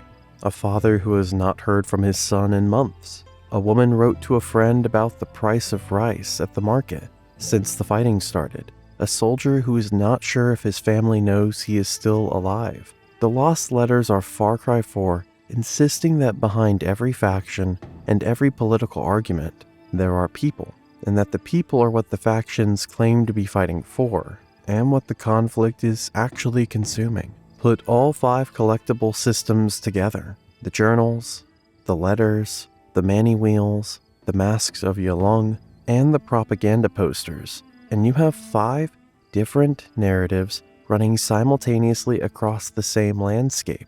That is sophisticated world building that rewards the completionist with something more valuable than trophies, a country that feels real enough to have earned the tragedy happening to it. Far Cry 4's relationship to the broader Far Cry universe is worth examining because it occupies a specific position in the franchise's internal history. It is the game that confirmed the franchise's shared universe ambitions through the Willis-Huntley connection, through the loot item references to previous games, and through the care with which it cross-references its predecessors without requiring knowledge of them. But it is also the game that, looking forward, established the template for what a Far Cry game would be for the next several years. The Pagan Men model, a charismatic, present, psychologically complex villain who is not a simple target, but a character whose motivations reframe the entire game's moral architecture.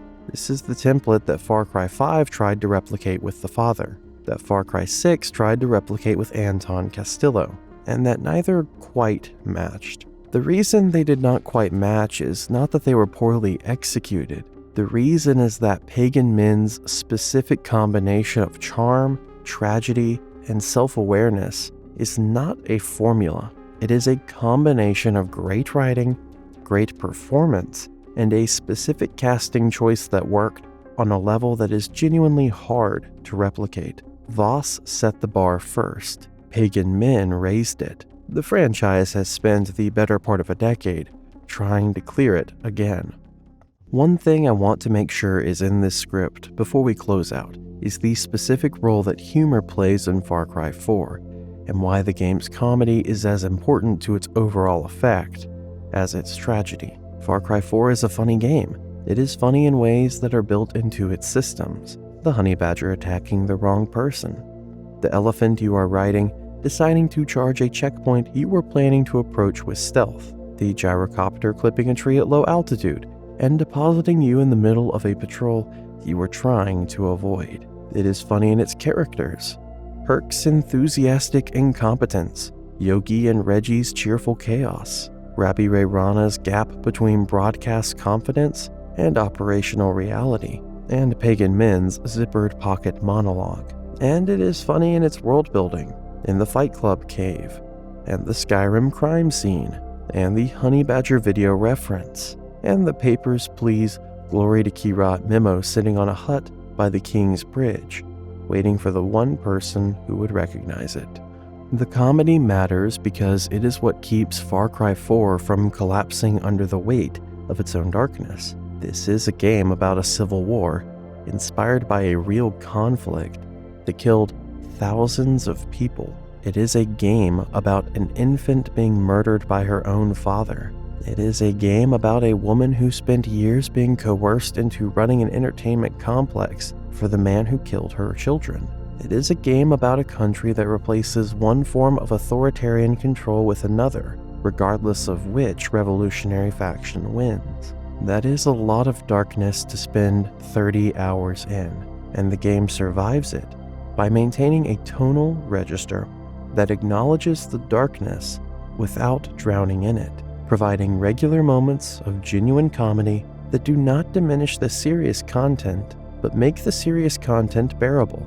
The Honey Badger does not give a thing, neither does Far Cry 4, about whether you can hold its comedy and its tragedy in the same hand. It requires you to. It is right to require you to. That is what real places are like. Kirat understood this. Let me close this out with a personal take, because you have been here for however long this video is, and I owe you one. Far Cry 4 is not the best game in the franchise, in the consensus view, and the consensus has a point. Far Cry 3 did something new. Far Cry 4 built on what was new and added to it. But I want to make the case that Far Cry 4 is the more complete game of the two in several specific ways that the critical consensus has historically underweighted. The villain is better. Voss is iconic, with 20 minutes of screen time. Pagan Min is present across 30 hours, and the presence is sustained, consistent, and has genuine depth underneath the performance. The political storytelling is more sophisticated too. Far Cry 3 is fundamentally about one person's transformation. Far Cry 4 is about an entire country being shaped by the intersecting forces of grief and ideology and power. And it is telling that story through its collectibles and optional missions and ending variants, and the villain's radio calls as well as through its main missions. The ambition of that approach is higher, and ambition deserves recognition even when execution does not fully realize it. Far Cry 4 is, when everything is accounted for, a game about what it costs to scatter ashes. The cost turned out to be a revolution, a civil war, the full political history of a fictional Himalayan country, 30 hours of your time, 1 crab rangoon, and a phone call from a man in a pink suit who had been waiting a long time for someone to show up and let him finally say what he needed to say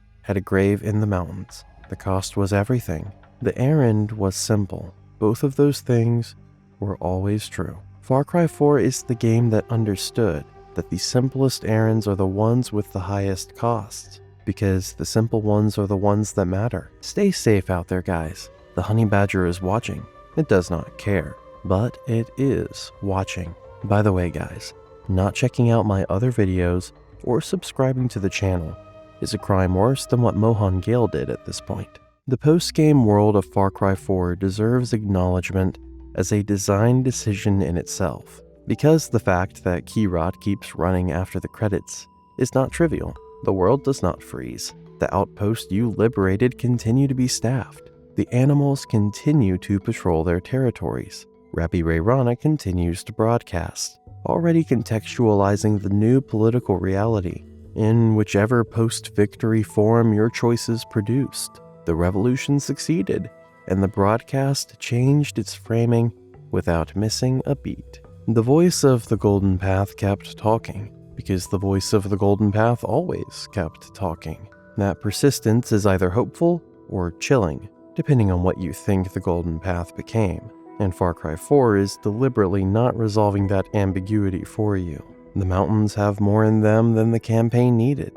That excess is the game's gift to the players who look for it. There is also a specific walk in Far Cry 4's post-game that I genuinely recommend to anyone who has finished the main story and has not done it yet. Start at the Gale homestead, walk north, cross the river, go up, keep going up until the green of the lowlands gives way to the gray and white of the higher elevation, until the temperature rendering changes and the sound design shifts, and everything gets quieter and colder and more austere. Keep going until you can see the full range from a high enough vantage point that both regions of Keyrat are visible simultaneously. Then stop. Look at the country you spent 30 hours in.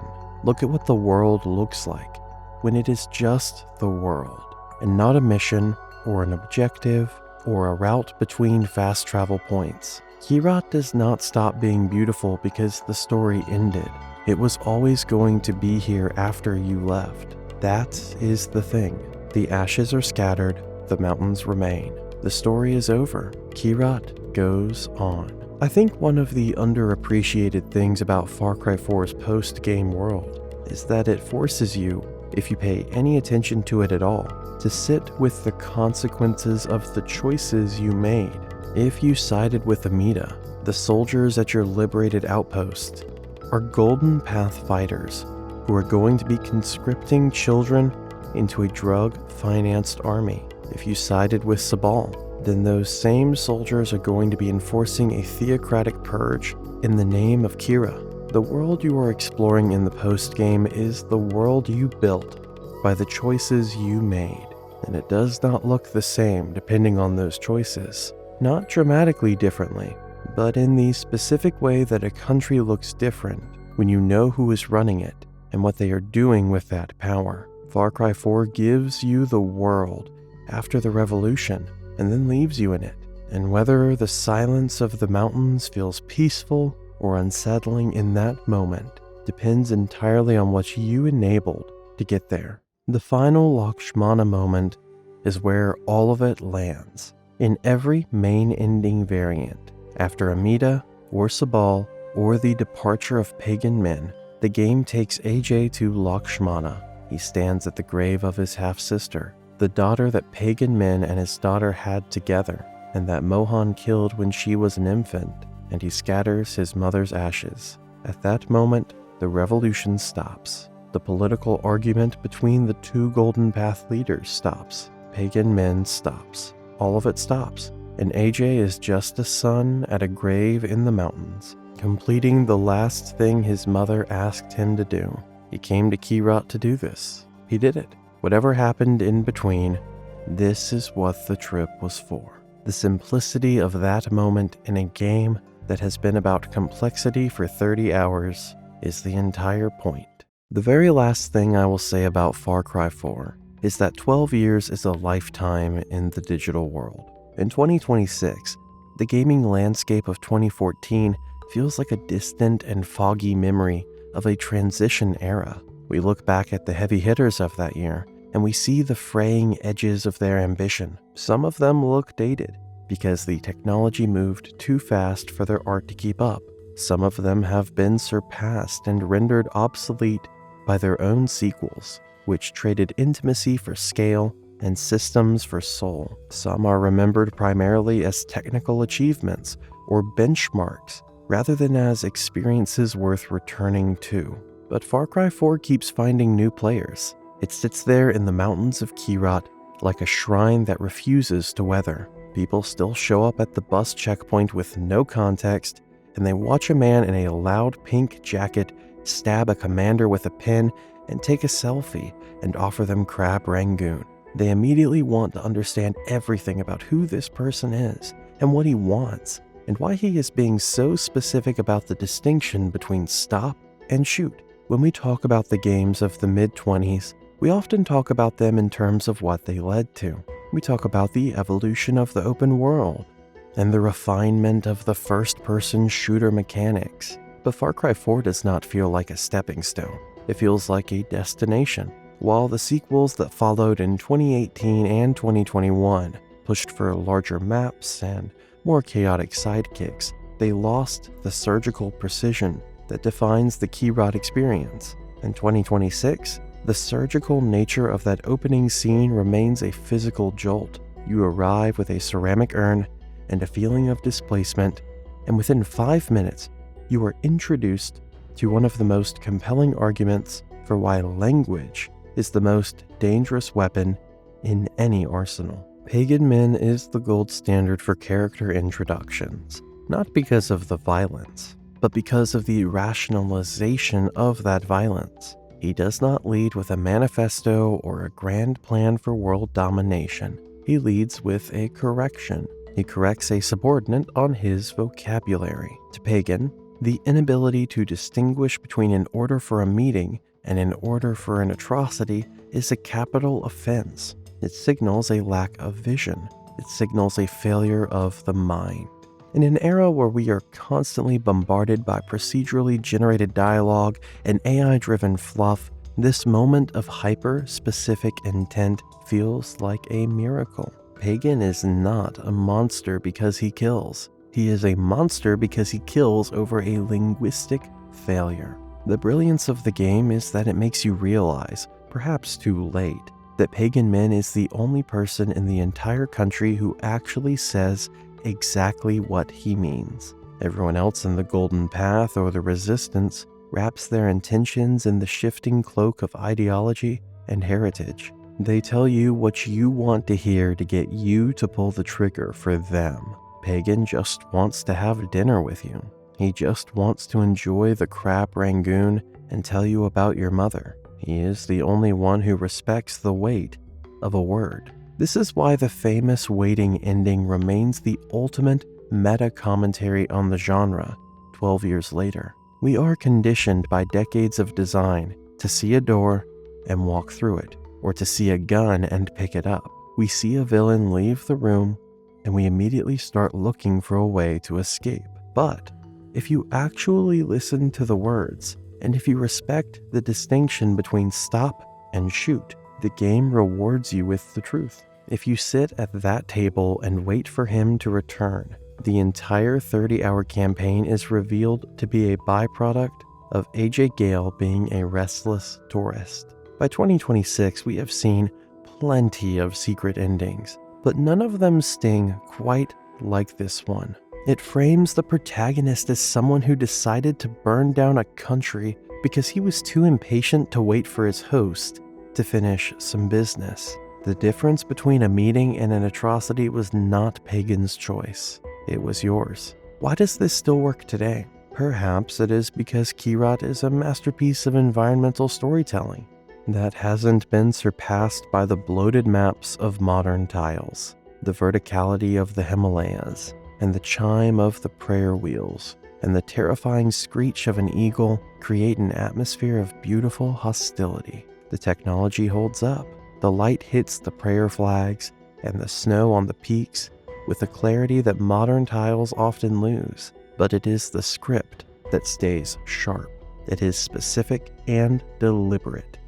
It is about the ghost of a father and the presence of a king who wants to be a father. Stop the bus. Don't shoot the bus. He was very particular with his words, and he was right to be. Words matter in this game.